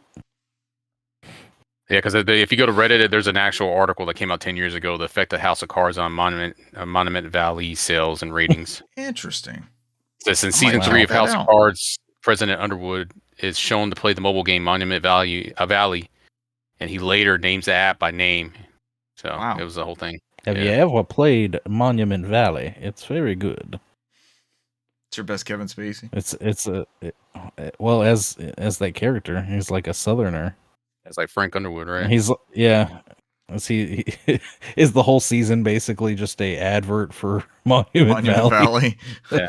Him breaking the fourth wall, telling the audience to buy it. You can get this on the App Store, iOS. Winks and provides a QR code at the bottom. Use code Spacey for. Oh gosh. He's still disgraced, right? Yes, he's very much. Still, pretty much. He's still going through some. He's still going through some law stuff. Yeah, he's still getting. Don't be a trials monster. And stuff like that. Yeah. Don't take advantage of people. Here's the game that Richard was asking for. That's Everybody's Golf Hot Shots. See, Hot Shots is in there, Richard. Oh, and yes, it's golf. Indeed. And it's 4-player. Love Brand new entry in the Everybody's Golf series. Coming to, I think it's Nintendo Switch, Steam, and PS5. Everything but Xbox. Everything but Xbox. That's all I gotta say. Yep. Why? Sometime this year. Sucks. Everybody's Golf Hot Shots. Put it out on everything. But they showed a bunch of like wacky golfing modes and yeah. Backspin. It looked pretty cool. Yeah, this is a straight up. Well, they showed Hot Shots game. like crap, like exploding and stuff like falling from the sky and obstructing your crazy. Here's to see if Everybody's Golf developer Clap Hands was doing this one. So, or Camelot, who knows? Oh, we don't know who it is. I think it just said Namco Bandai is the developer and publisher of this Sony licensed product. Who would that lend It just didn't say who the developer was. Would that lend more towards Camelot or Clap Hands, or it's kind of up in the air? I mean, Clap Hands did that spiritual successor. Like everybody, like Patapon also had the spiritual successor, and like now, like I'm sure these videos is like, well, fuck, if you would just license it out there, I just would have made a new Patapon. Right. You know, like hey, you did the thing without us, and it was highly successful. Could you maybe do the actual thing with us now? But I love Hot Shots. This is my most played PSP game. Probably is Hot Shots. I loved busting out the PSP for a couple rounds. It was so easy to just pick up and play, and unlock new shit that I didn't really care about, but it would just Yeah. those Hot Shots games are so fucking good. It's my favorite golf games. It just says on here developed by Bandai Namco Entertainment. Namco. Would y'all want to do like a golf? Oh, never mind. Like a golf it says tournament thing? it says on here on their website. It says the We could. developers Hyde. Never heard of them. Who is that? Don't know. Interesting. This If this is a good game, let's do it. Like, why not? mystery's getting deeper. What one could we stream though between us and Buish, where we could do like a We should round buy of PC, golf man. and just have chaos with it? Did they do a Mario Golf for the Switch, Reese? Is there? We need to do one of those, like the putt-putt one, where it's just the ball flying around. Oh, the curse golf. What is it? Curse Curse golf, or what? Golf with friends, or what? Like, there's a few different ones out there. What was the one the Some of that Burnout is- Studio made? Remember the Burnout veterans? They went and Like made dangerous something. Yeah, I think that's the one I'm thinking of. It would just be. I think it would be some hijinks involved. We'll look it up. Yeah, we'll look it We'll up. find something interesting. Next up, another game that was almost game of the show material for me. Another definitely high up on the list. I'm so glad that beat 'em ups are making a comeback. I haven't Marvel seen this. Cosmic Invasion. You didn't see this? I looked away or something. I don't know what this is. Oh my gosh! If you Like like the TMNT, Shredder's Revenge, I loved Dude. that, Brant. Go on. Marvel Cosmic Invasion. It's an old school beat 'em up, man. Arcade style. I'm in. You pick basically two heroes, and you can like switch in between and do their power ups and all this crazy stuff. It's 4-player local or it has vibes of Captain America and the Avengers, that the Data East game Yes. on the arcade. That came out in 91. Oh man, look at this art style just in the intro. It's It looks gorgeous. so good. But yeah, it's co-op. I don't know if it'll be online. Hopefully, I think this Got is to another be. one of those. This is another one of those that I think it's coming to everything but Xbox. I think that's. I think I saw that. Oh man, we played Shredder's Revenge on Xbox because it came to Game Pass. Remember, we all played Yep. it via Game Pass. Now we got to the very, very end of the show. Oh, this looks amazing. This is kind of where they lost me here at the end. We have a brand new Tamagotchi Life, Living the Dream. This is the one with the Mii's, which- right? With the giant people it's the- marching around and Bizarre me life sim game. Like, I know that it's coming in 2026. I know there's people that like the Tamagotchi life games, but I've just never really got into them. Fortunately, it is likely Um, Zoom going off of the title and I No. think it's reading to us. This is the one with the Mii's saying stuff like "smell the flowers." It said Yeah. it so weird and fast. That was weird. it's got the weird voices too. Like the Did y'all play any of the? I think I have one of the Tamagotchi Life games for either DS or 3DS. Did y'all play any of those? It's a cozy game, right? Before they became its own genre.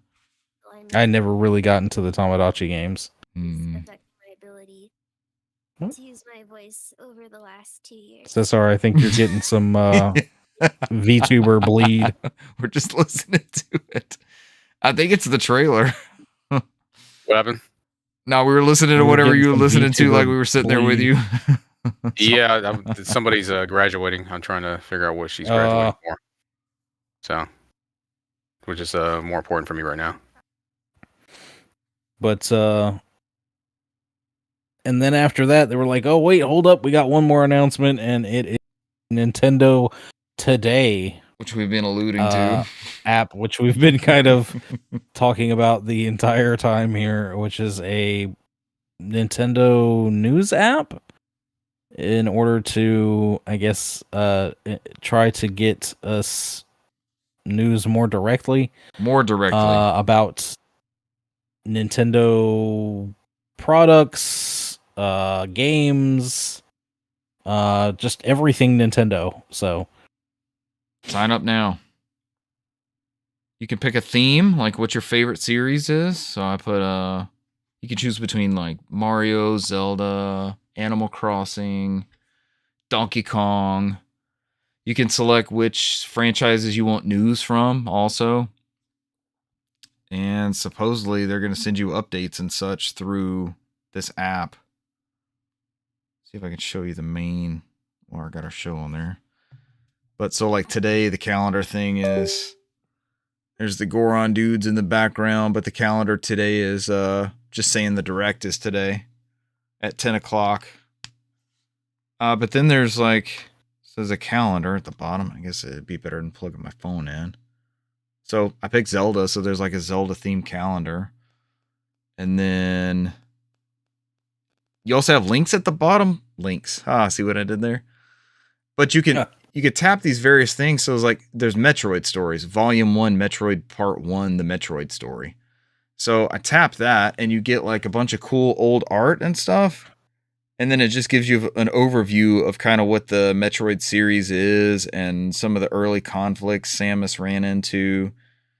And then, like I was saying, you see the community thing at the bottom? You can rate interesting, like what you thought of that news story. And the options are useful, funny, cool, and cute. And most people are saying cool. And apparently I voted useful. So it's just sort of, it's very reminiscent to me of their, the Wii Channel days, right? Where they just had random stuff that you would vote on or discuss, or it would be links to, and it's just a marketing thing, right? They want it to be on your mind. And I've turned on notifications, so when they start sending stuff, I'll update you guys and let you know like what is in that. Or I'm sure Wario will keep like a running tab of things that come out of that Nintendo Today app. But it's free on iOS and Android. I'm the only one dabbling in this madness. Right now. Yeah.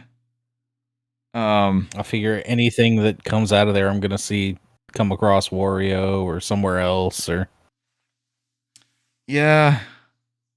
I have this weird like FOMO regarding like news or some sort of opportunity of missing out on I don't know what. It's not going to happen in Nintendo Today, but no. For them to have made a big deal about it at the end of the show, and Miyamoto to be out there introducing it, like we brought on Mr. Like, Miyamoto. It was guys, we have news.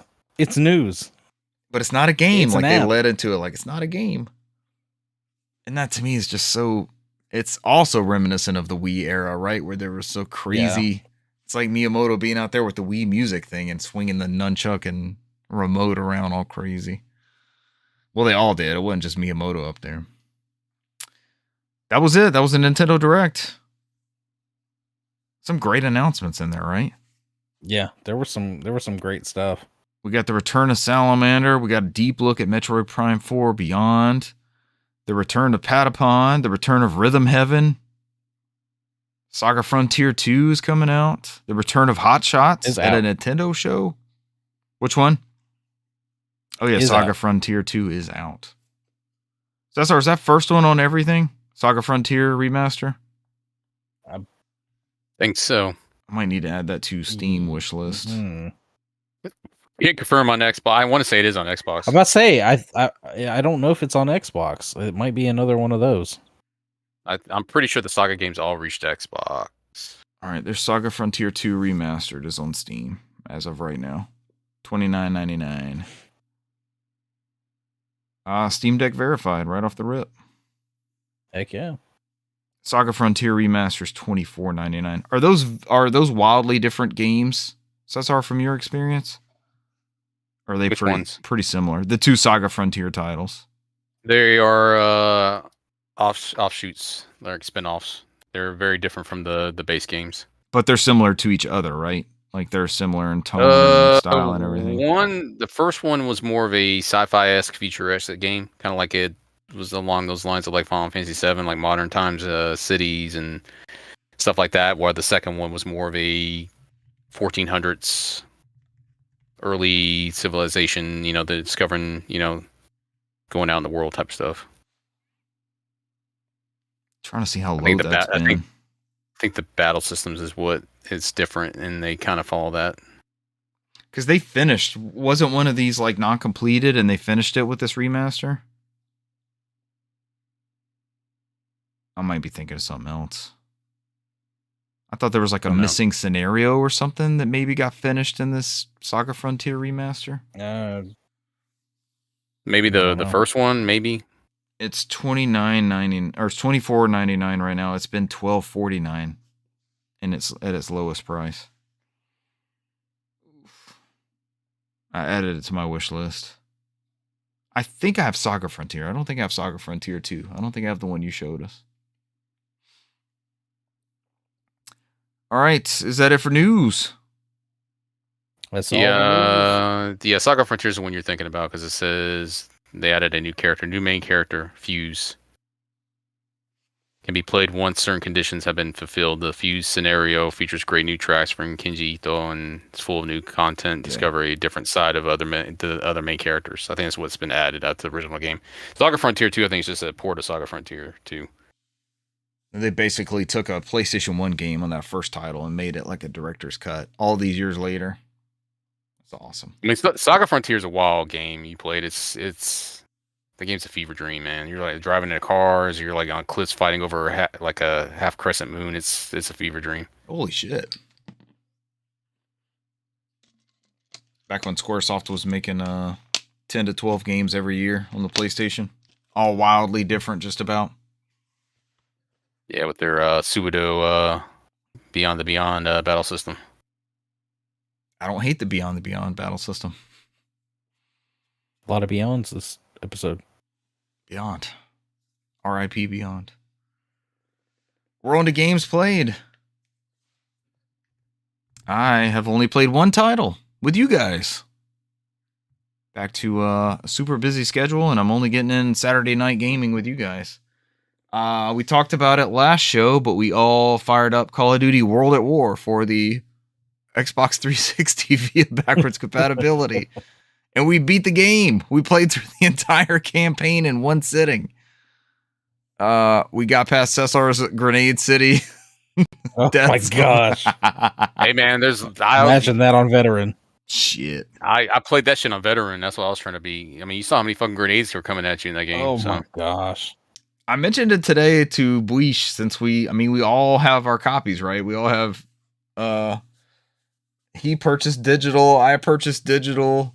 Did you guys have digital already? Did you go ahead and buy it? I already had digital somehow. I never had it buy before then. Yeah. Brant's got a physical copy. I mean, if we get a wild hair again, we run through on a higher difficulty because Cesar says no. We won't make it. Oof. I mean, it's easier when we're picking each other up, right? we're picking each other up so much. The sad thing is we will probably want to play War to War versus Warzone at this point, so we'll probably have more of a chance. Yeah. It feels like it's a legitimate strategy, right?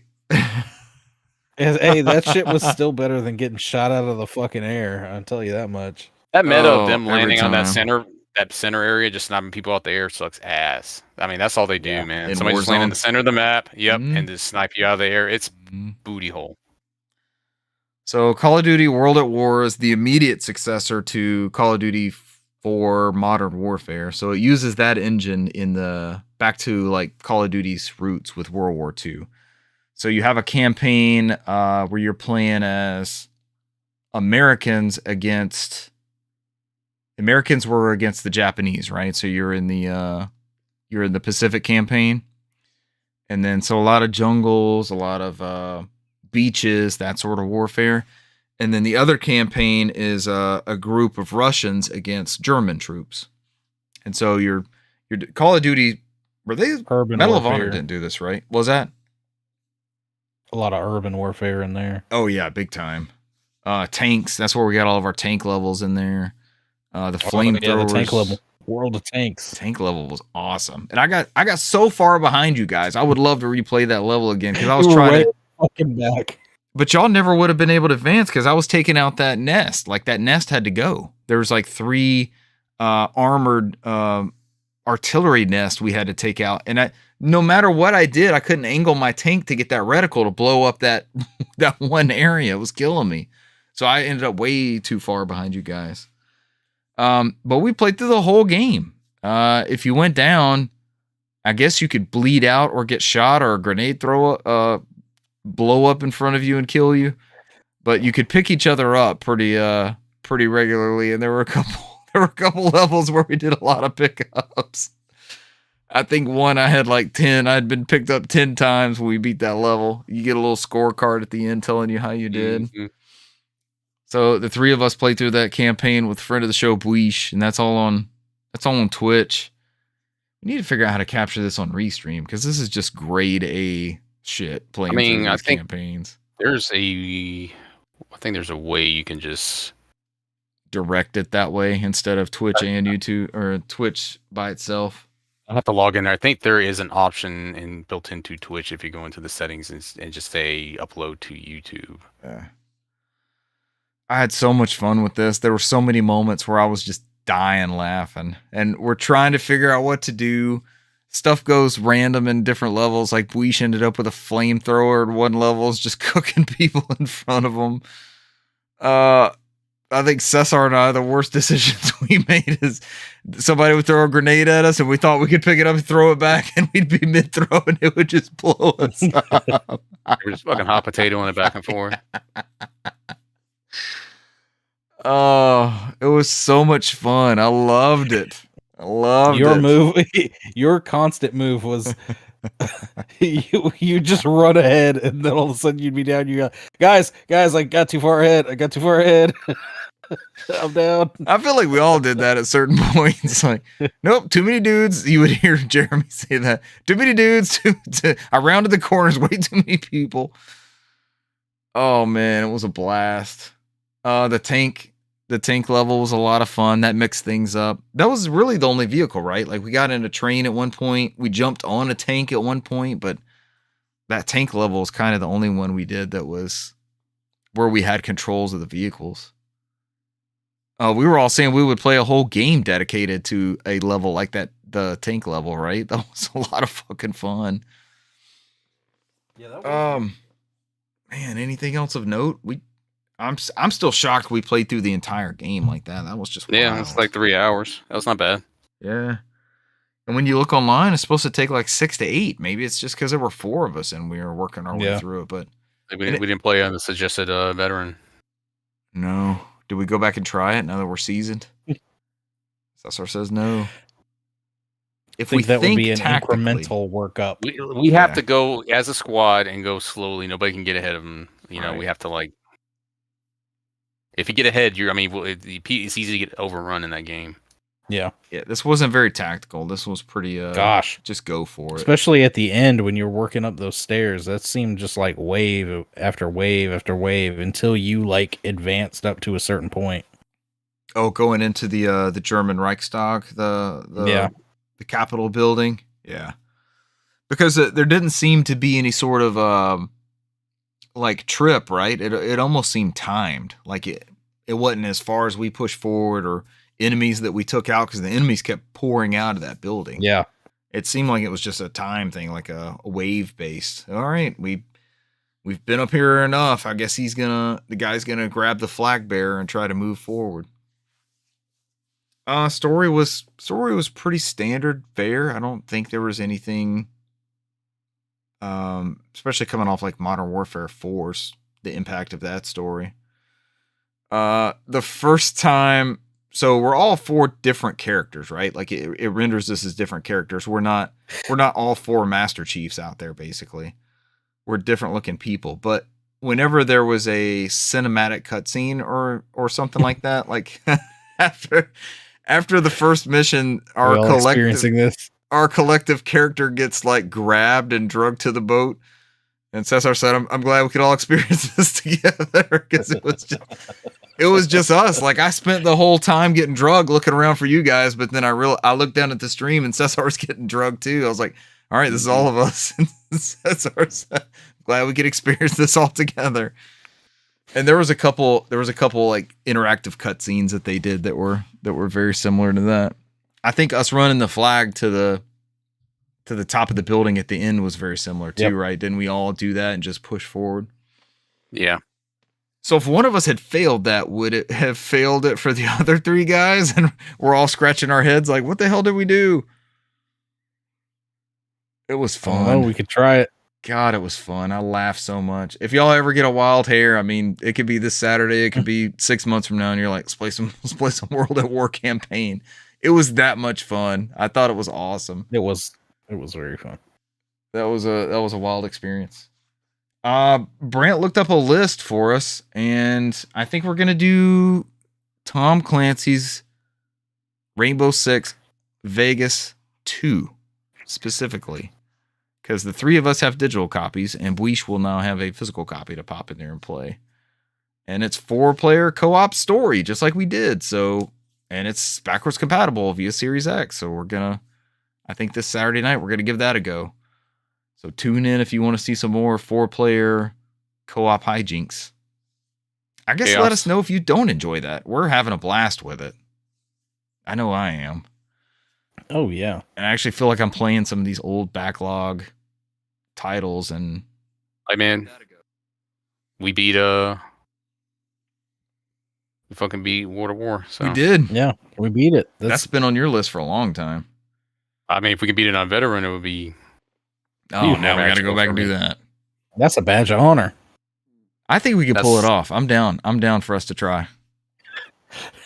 It is uber difficult. So I wonder how much harder the tank level would be. I think it would just be like unforgiving. It's not. Unfair. It's not the tank. It's not the tank level I'm worried about. But at least the other levels you can pick each other up. The tank level, if somebody goes down, that's it.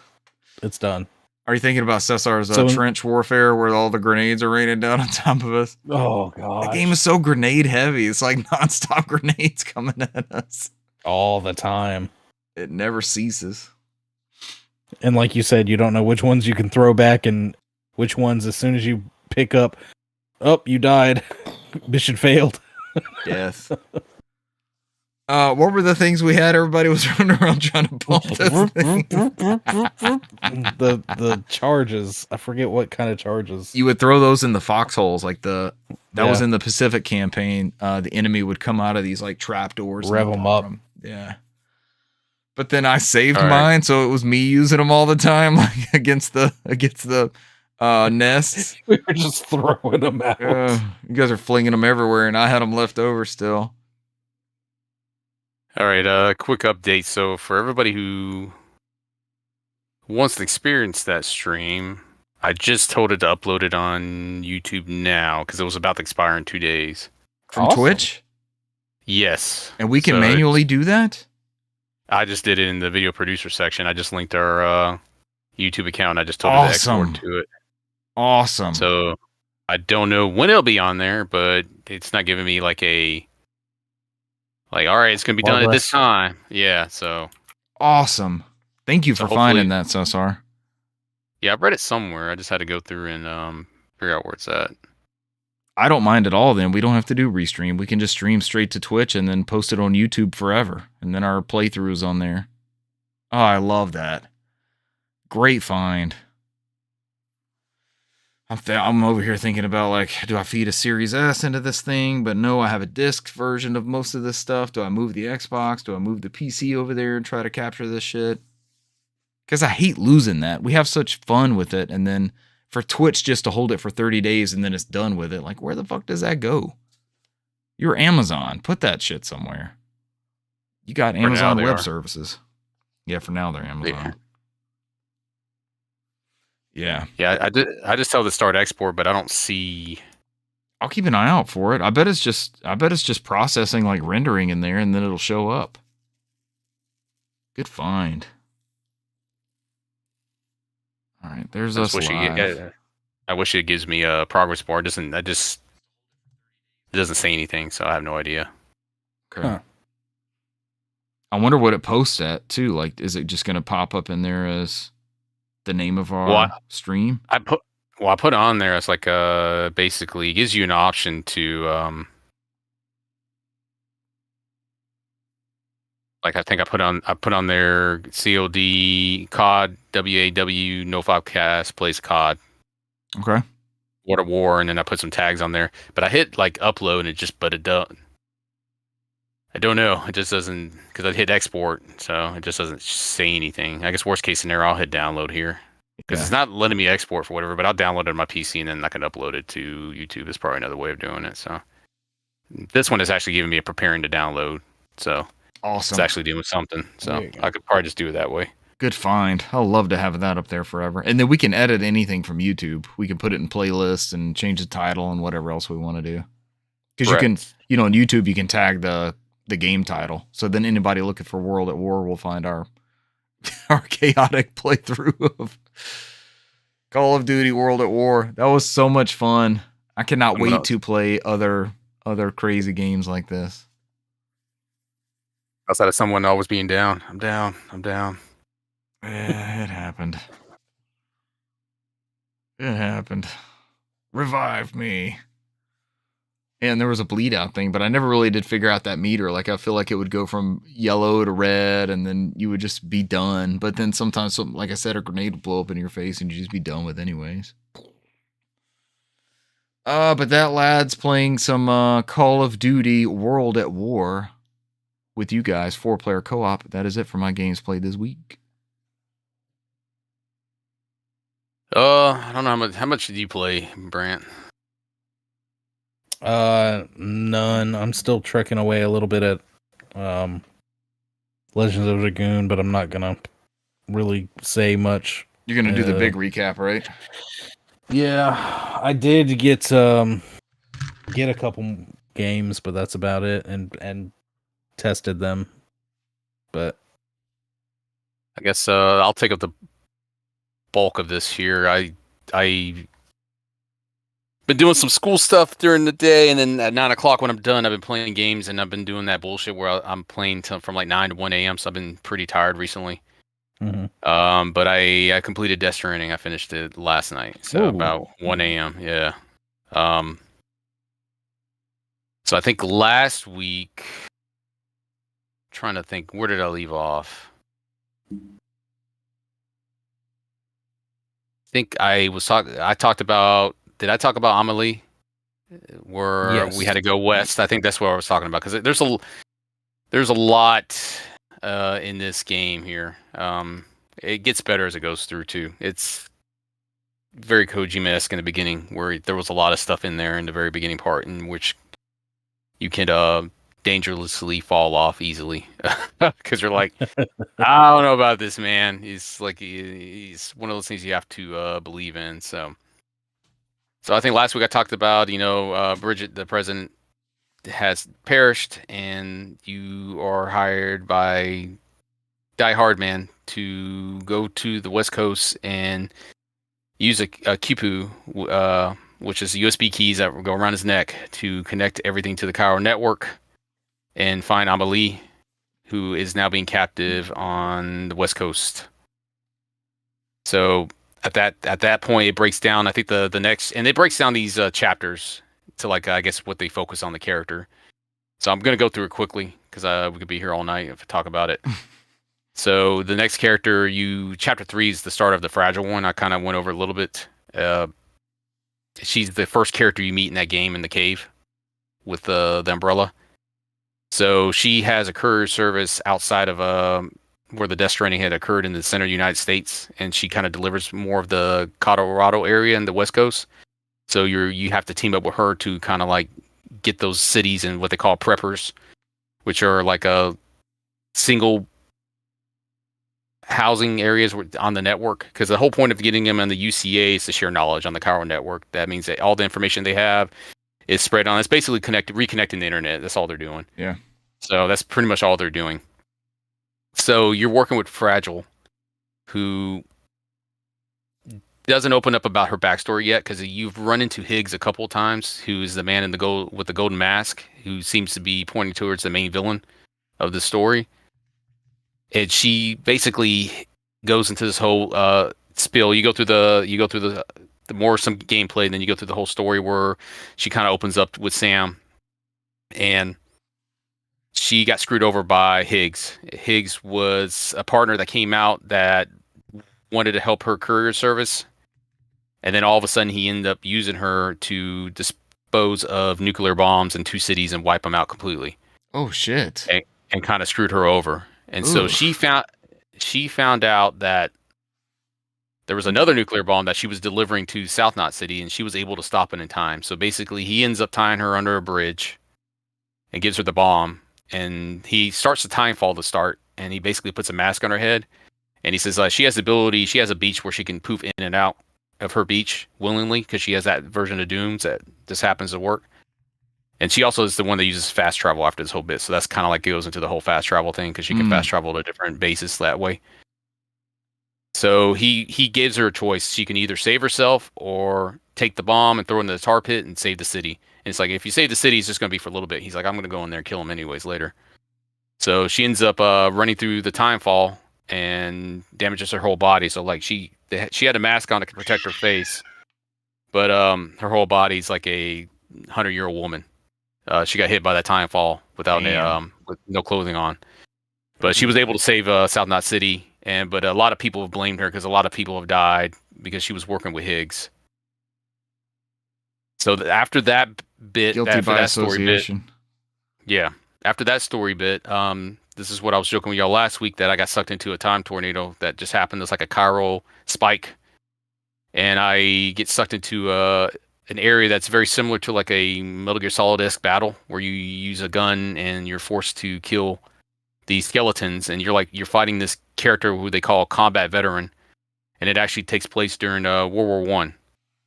So he has like these umbilical cords of these skeletons, and he's just screaming at Sam, "Give me back my BB," which you're referencing is the BB that Sam is wearing on him now. Yeah. So you end up beating him, and you don't really get much outside of it has this weird mystery because it's like they go into this whole bit where it's like that whole bit like you go inside your own mind. They're like, yeah, you were there the whole time, Sam. You just stopped talking and you were just standing there. Yeah. So it's like you never got sucked into a tornado, but they know what he experienced was real because he had his recorder on and they can hear the war sounds and everything like the World War One battle. Because it's interesting because as you go through that level, you see tanks coming out there and it looks like fucking World War One. Like you see explosions and stuff is shooting at you, and it's just like a straight battlefield. It sounds like, do you remember Contact, the movie with Jodie Foster? They like drop her through that thing. Mm-hmm. And they said it's a failure because it fell straight through, but she had this whole like thing with her dad, and like she went to another cosmos or something. Yeah, that's the alien based one, right? Contact. Mm-hmm. But after that, the next chapter was what they call a mama, and she is a character who's kind of like the hardware specialist of the group, where you have this new gun, or she'll create this new gun, or she'll create this new skeleton that makes you run faster, go up terrain faster, and stuff like that. And then you meet with Mama, and she's at basically where South Texas is, and she's like confined to this broken down hospital. And then you find out that she has a baby that's dead. That is a BT baby. That was her child.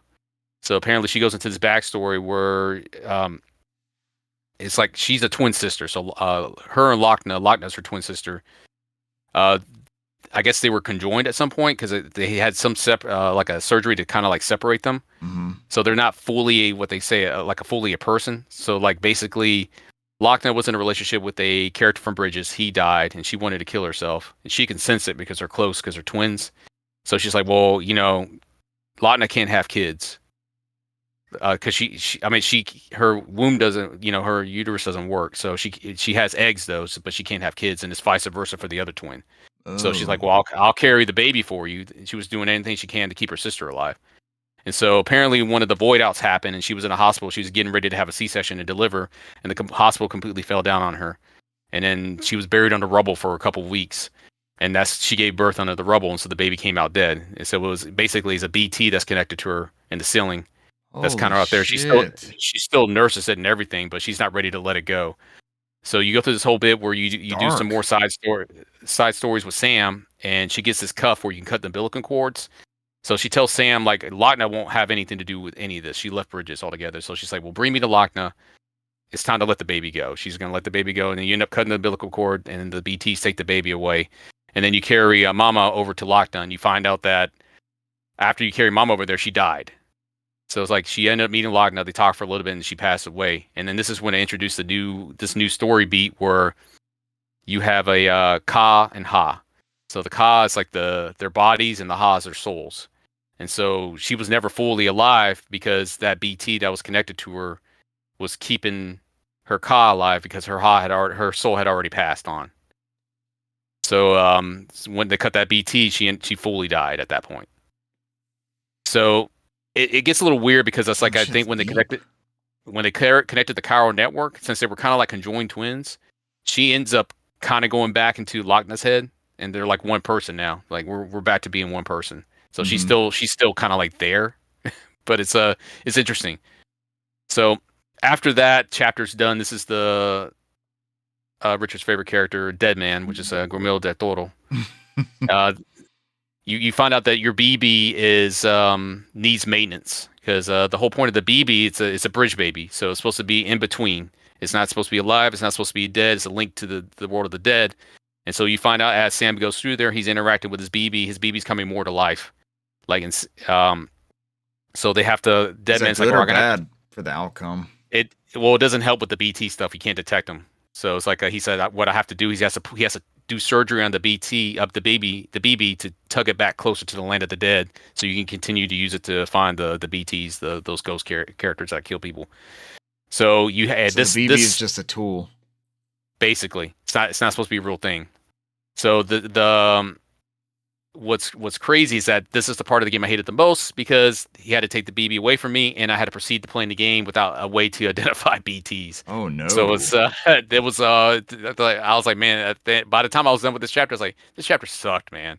It's like I went through a lot of areas where I had to go slow, and it's like something would just grab me and pull me in the tar, and I'm like, fuck, because I didn't have a way of seeing him because he can sense them, but he can't see them. The version of Dooms he has. Yeah. So the whole bit is they have you go in there and add other preppers, which are like single family colonies, into the UCA, and there's several ways you can get into UCA. You can become a United City of America member, or you can be kind of like how they do the Puerto Rico method, where you're not really a fully country, you're like a Commonwealth. You can do that where you don't have, you have all the perks, none of the weaknesses type thing. Yeah. So it's like they left it up to there. So you meet different people with different side stories that kind of go in here. We'll be here all night. There's many people you meet, and they always have like these weird side stories that go other places. Like there's even one with Conan O'Brien in there where he wears an otter hat. It was weird, but yeah, he's in there. Sounds like he made a lot of yeah. So at the end of this, you finally get your BB back, and you get sucked into another time tornado.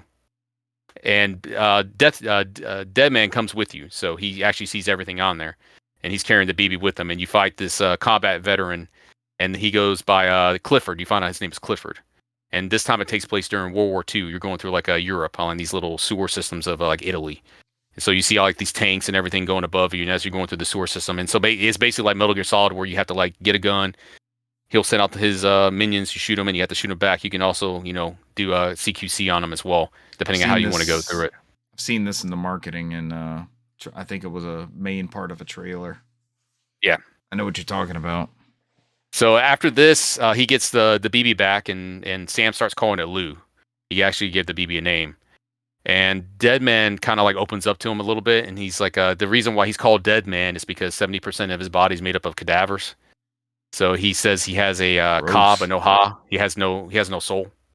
He's just a body. He's one of the experiments that they worked on after this whole Death Stranding has happened. And he basically kind of tells Sam's story, and Sam kind of got pissed off that Sam had a wife and was pregnant with a baby also named Lou, and his wife had a void out and became Necro and died. And this is how he ended up changing his name, and he left his mother, which was the president at that time, and changed his name to Bridges. And that's why he didn't go by Sam Strand, because he just left it all behind. He left it away after that, after his wife died. So after his wife and child died, he gave up and just wanted to be on his own. He just lived everything one day at a time. So That's how Deadman kind of like recanted that story to him, and he told him to shut the fuck up. He's like, stop talking about my stuff, like he said, mind your own business. Damn. So he's like, after that whole bit, you go into the next chapter, chapter 8, which is Heartman, which is the guy that has the AED onto the side.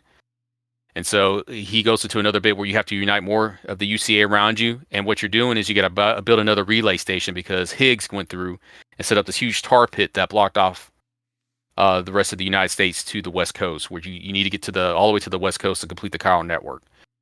So Heartman, you learn about his backstory where he dies every 21 minutes. So his heart stops, and then the AED brings him back after like 3 minutes. And so what he kind of goes into a story where he had a heart condition, and lo and behold, it was the whole the Death Stranding stuff, the BTs. There was a void out, and he was in a hospital getting heart surgery, and his wife and daughter went home to get some clothing because he had already cleared all the bad. He was in the clear, so he was like just coming out of it. They were going out to get the clothing. The void out happened, and it killed his wife and daughter. And then he ended up going to a beach, and he saw this mass migration of people going across the beach to the afterlife. And he was trying to get in contact with his wife and daughter because he saw them there. And then the AED, like the power went out in the hospital, but the power came back on. The AED brought him back to life, and he never got to talk to him. And so now his heart stops every 21 minutes. So basically what he does, he has the ability to go to different people's beaches, and he's just going around trying to find his wife and daughter so he can end up going with them in the afterlife. That's all he does. So I think he visited like 55,000 times or 60,000 times. Damn. Different beaches just trying to find his family.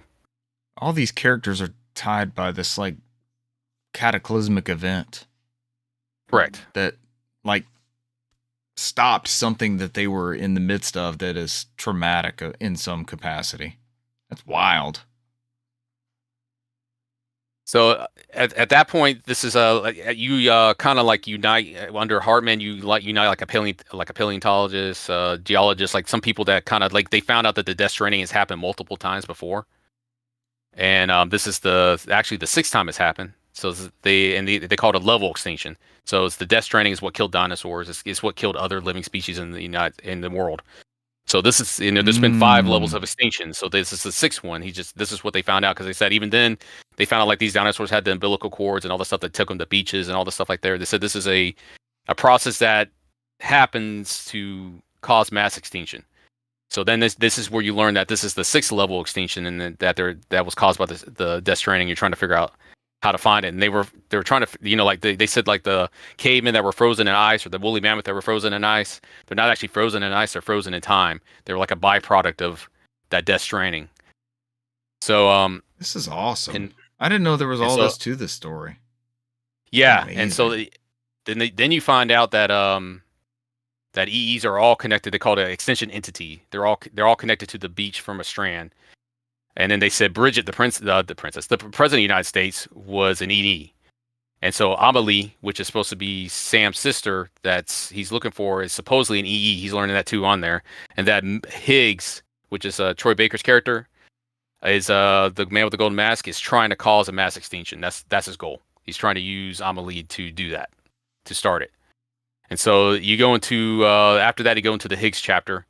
And that's when you finish creating the relay. You go across the tar pits and you're in California, and then you end up running to Higgs, and he has Amelie, and he actually captured her because when he connected the chiral network, he was able to find her. She was hiding out on the beach somewhere, trying to stay away from him. And he puts her in this giant BT, and you got to like shoot this giant BT down, and you end up doing this boss battle with Higgs. You go to the beach because he ends up running away with Amelie to the beach, and then you do this whole crazy boss battle scene, kind of like a Metal Gear Solid 4, which is the boxing match when you go against Ocelot, and he brings that back in there again too, which was a pain in the ass. So you get the whole bar, like a life bar, just kind of like Metal Gear Solid 4. And when you're fighting Ocelot, and it's like a fucking boxing match. You got to swerve in and out, miss, block, and you end up beating Higgs. And like Higgs, Fragile from earlier, wanted to revenge with Higgs. But you see some crazy shit that they don't really address that you see from like the outside as the audience member, like from the fourth wall. Like you see, there's one point where Sam didn't notice it, but I saw in there like Higgs was bowing down to Amelie, and like then he just stood back up. And it's like something that doesn't make any sense. So you know what I mean? There's like more going on that's apparent. And so and just being alluded to and not thrown out there. Yeah. So it's like he ends up saving Amelie, and they run through the beach. He ends up seeing this whole thing happen where he sees Die Hardman. He ends up on Amelie's beach somehow. He sees Bridget on Amelie's beach, which is the president who had died, and he's trying to kill the president because she made him do something bad. He doesn't allude to what it is. Then you see Cliff coming from the ocean, and he ends up running to Die Hardman, the guy with the skull mask, and he takes it off, and they recognize each other. Then Amelie pushes you out of her beach, and you can't get back in there. So when you come out of it, you're like, all right, yeah, Die Hardman just disappeared. And he's like the director of Bridges. It's like, then they want you to come back east to figure out what happened to him. And so as you go through there, you find out that the character's name is Clifford Unger. And as you go back, I think right before you get to Capital Knot City, which is the very beginning of the game, you get pulled into another time tornado, and then you fight him in the Vietnam War. And then, like I said, I kind of alluded to this before. When every time Sam would plug into the bridge baby BB, he would have these flashbacks from what looks like from the pod from the BB, and it's like a lot of it was all Clifford Unger. And so he was like doing the talks and stuff like that, talking to the BB and all that stuff. You got like these little contexts every time you do it. It's not the full story, just like little bits of the memories. So he ends up finally beating Clifford Unger in that Vietnam area. And then he comes to find out they both know that same whistle song from when he's in the flashback. So it kind of alludes that maybe they're related somehow. And so they kind of leave it at that note because he kind of just beats Clifford, and he stops appearing after that.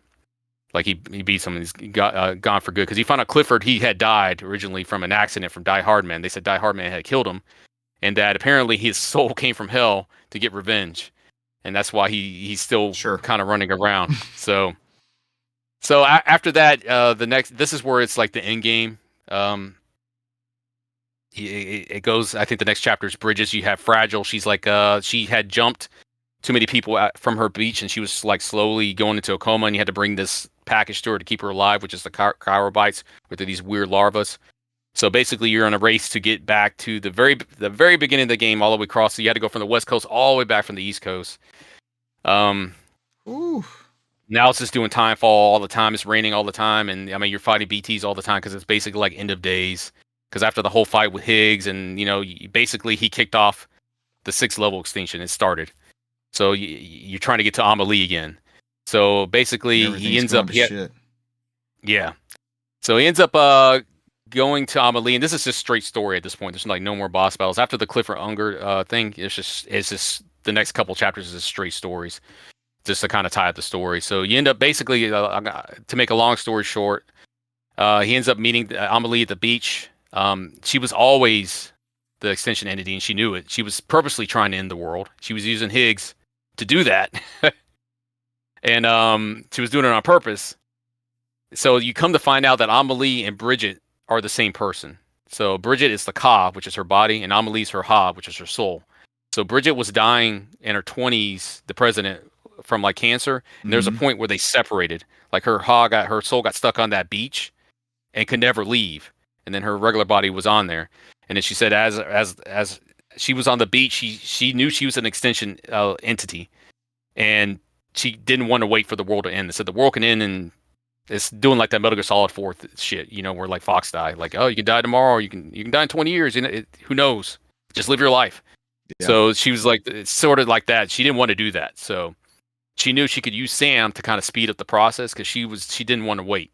So she was going to use Sam to either save the world or destroy it. She was going to leave the choice up to them because she had truly loved Sam as like a son, because she had raised Sam as a kid. And so you do this whole bit where you end up like mending with they hugged and everything and caught up with Amelie, and she ends up not destroying the world. I guess she kind of like freezes time. It's like the extinction's going to happen, but she's going to give humans a little bit more time to kind of evolve, because like the only ones that survive extinction are the ones that evolve. Dinosaurs evolved the birds and stuff like that. Certain ones. Darwinism. Yeah, basically. So she's giving them enough time that way all humans don't extinct out. And so then you go into the final bit where you come out of it and you kind of like save the world for now, and then you find out that Lou, the BB who's carrying, had passed. And so it goes. This is like the final bit. I'm skipping some stuff because it's going to take forever. Because by the time they got him out from Amelie's beach, they didn't say how long he was gone for, but apparently it took him a long time to find him. And Deadman's like, "Dad, don't ask us how long it took us to find you. It's years. It's like even decades." Damn. So it's like before they were able to pull him out. He said he hadn't aged at all, but you could tell everybody else had more white hair. They had aged. So he was gone he was stuck on that beach for a long time. So like there's no capacity of time there. So when he comes out of it, the Lou, his BB had already passed, and so Deadman had took off the cuffs. It's how they trace him. So Deadman said, "Hey, like, let you know as soon as they told him the final delivery was to take Lou and have him cremated because they'll void out, they'll explode when they die because it's the BT stuff still happening. It hasn't stopped. You just kind of like slow the progress of the the extinction level entity that happened. So he ends up taking Lou to the incinerator. He plugs in one last time, and then you get like the full story beat with Die Hardman and Cliff, and then you find out this whole bit where he sees the whole thing on this last time on there. And so Cliff Unger, it's like a special forces, and so this is like right when the Death Stranding first happened. So apparently his wife, Lisa Bridges, or it's not his wife, it's his partner, I don't think they were married, was pregnant at the time. And so she died, so they're keeping her in this tube alive. It's like a still mother type thing. And they were using his baby as a BB, like the very, very first BB, because it was connected to that world and death type of situation. And so that's why he was talking to the BB. So Hardman used to work with Cliff and the special forces, and they were close. So he was trying to help Cliff. It's like, hey, I can't really help you. I can turn stuff down. You can take the baby and run. Like, there's nothing I can do for your wife. Your wife's brain dead. But take your baby and run and try to get away. So he ends up, Clifford didn't want him to, experiment on his wife. So he ends up blowing, shooting her in the head. So killing her. And then he ends up taking the BB and running, and he can never get out. He ended up getting caught by Bridget, which is the president, and she forced Die Hardman to shoot him, and they end up accidentally killing his baby. And that's how this whole thing started. Because Amelie ends up finding that baby soul on the beach, and she ends up waking it up and putting it back into that world. And then he finds out that BB the whole time was Sam. So Clifford was his dad. So like he ended up bonding with his dad because he never met his dad before, and his mom was Lisa Bridges. So his real last name was Bridges, believe it or not, even though he changed it just to get away from Strand. Damn. But he ends up going to the crematory. And he got the same idea in his head that like if I take the BB out of this pod, I might be able to bring it back to life. So he does this whole bit where he's just sitting there slapping the baby, kind of like trying to get it to wake up and everything, and then it just came to life somehow. And so he ended up burning his cuffs so he can be off the grid, and he ended up taking the baby. He called it Lou, and then that's how the game ended. He ended up started raising the baby, and it just rolls the credits. So that's the whole Death Stranding. So that's a fucking mind trip. So like the second one, I'm kind of interested now. Is like they're still running away from the 6th extinction level, but I think the whole idea is you're supposed to connect the world to kind of like slow down the extinction from happening. So. But it also explains how Higgs was supposedly might still be alive in this one because Fragile, you were under the impression that Fragile had shot Higgs and killed him because she wanted her revenge. She said she gave the option to Higgs. It's like, here, you can either stay on this beach for the rest of your life or kill yourself. So they alluded that it looked like he killed himself, but I guess he never did. And so I watched the trailer on the other one, and he's like, he's still trying to fucking impress Amelie because it's like, he's like, I'm just trying to impress the lady in red, and that's and Amelie in that first game only wore the red dress. So it's like he's still on that whole trying to end the world thing in that second game. Damn. So it's like that's still his beat. But yeah, I mean, it's very different. I like it a lot. Like story wise, I'm glad he kind of did something different than Metal Gear. I love Metal Gear, and I thought the story was getting convoluted at the very end. But it takes a minute to get through and go through it, and kind of like get into a beat. Like I don't mind the delivery system, and I got to the part where I did zip lines. And I just used the zip lines to go across the the country, fast, and it goes very, very quickly because I'm just riding all there. And there's ways around it.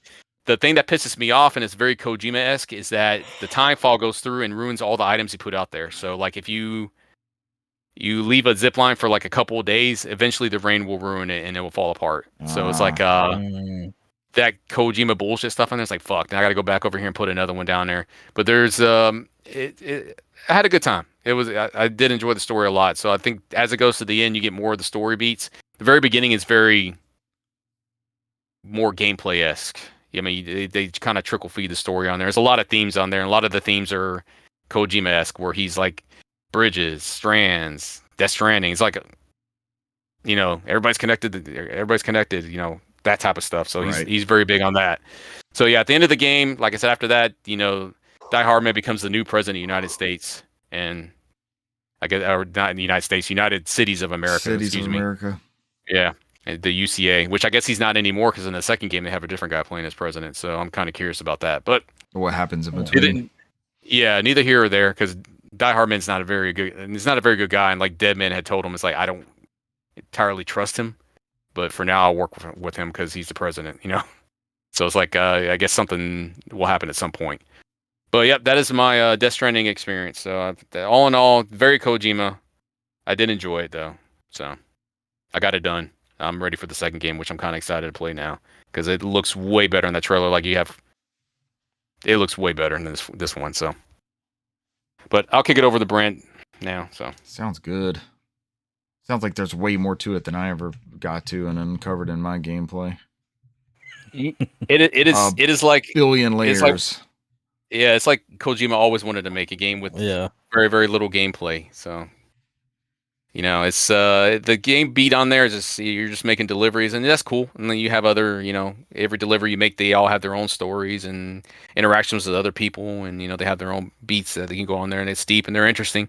But you don't have to do them. I mean, but if you do like small stories, those work too.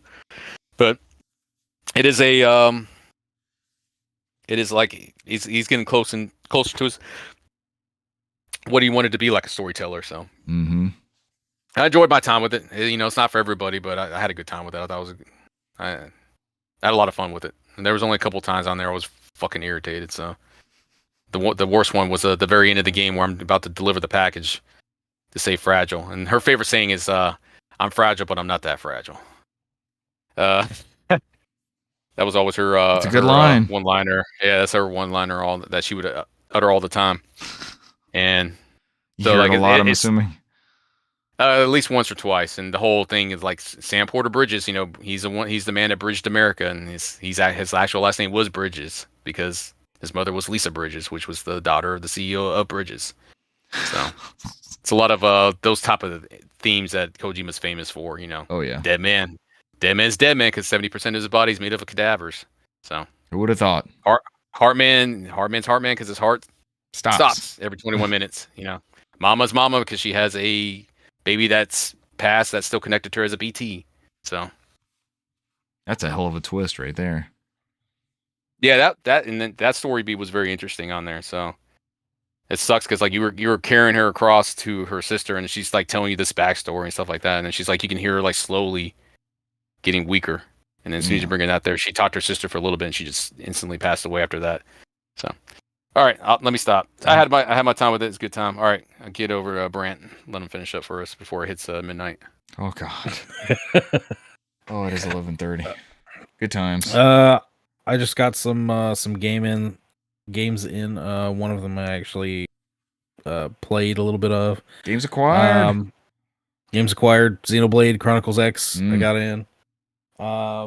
I haven't had a chance to pop it in. Have you got all of them now for Switch? You have the complete Xenoblade collection? It's the Xenoblade box? The Xenoblade box, for sure. I mentioned last week that I got a 360 hard drive for my 360 Elite. Wound up picking up Tony Hawk Pro Skater 2X. This is made by Neversoft and Treyarch. So... it feels like Tony Hawk. It has a little bit of difference. Like it feels a little different, but I mean, really it is majority just Tony Hawk 2. It feels really good. This has it touts 24 levels, 5 exclusive new levels, plus all the levels from the original Tony Hawk Pro Skater. Like this had like an 8-player 1 and 2. Yeah, had like an 8-player system link and all sorts of fun stuff. Would you say, Brent, what was that? Huh? What'd you say? Yeah. What was that? Hey, player, I don't. That's not backwards compatible. But I know you have several Xboxes that can be system linked. Never fear. We can make this happen. This one upset me because I'm in the process of trying to contact the seller and get this remedied. I also bought this double pack of the Sega GT 2002 along with your Jet Set Radio Future. And Brant, text me before you buy the shit. I got one sitting in a bin. The disc looks like it was dragged across gravel. He still needs a disc. It is abysmal. And Get I popped refunded, it in the and then I will give you a copy. Yeah, it is.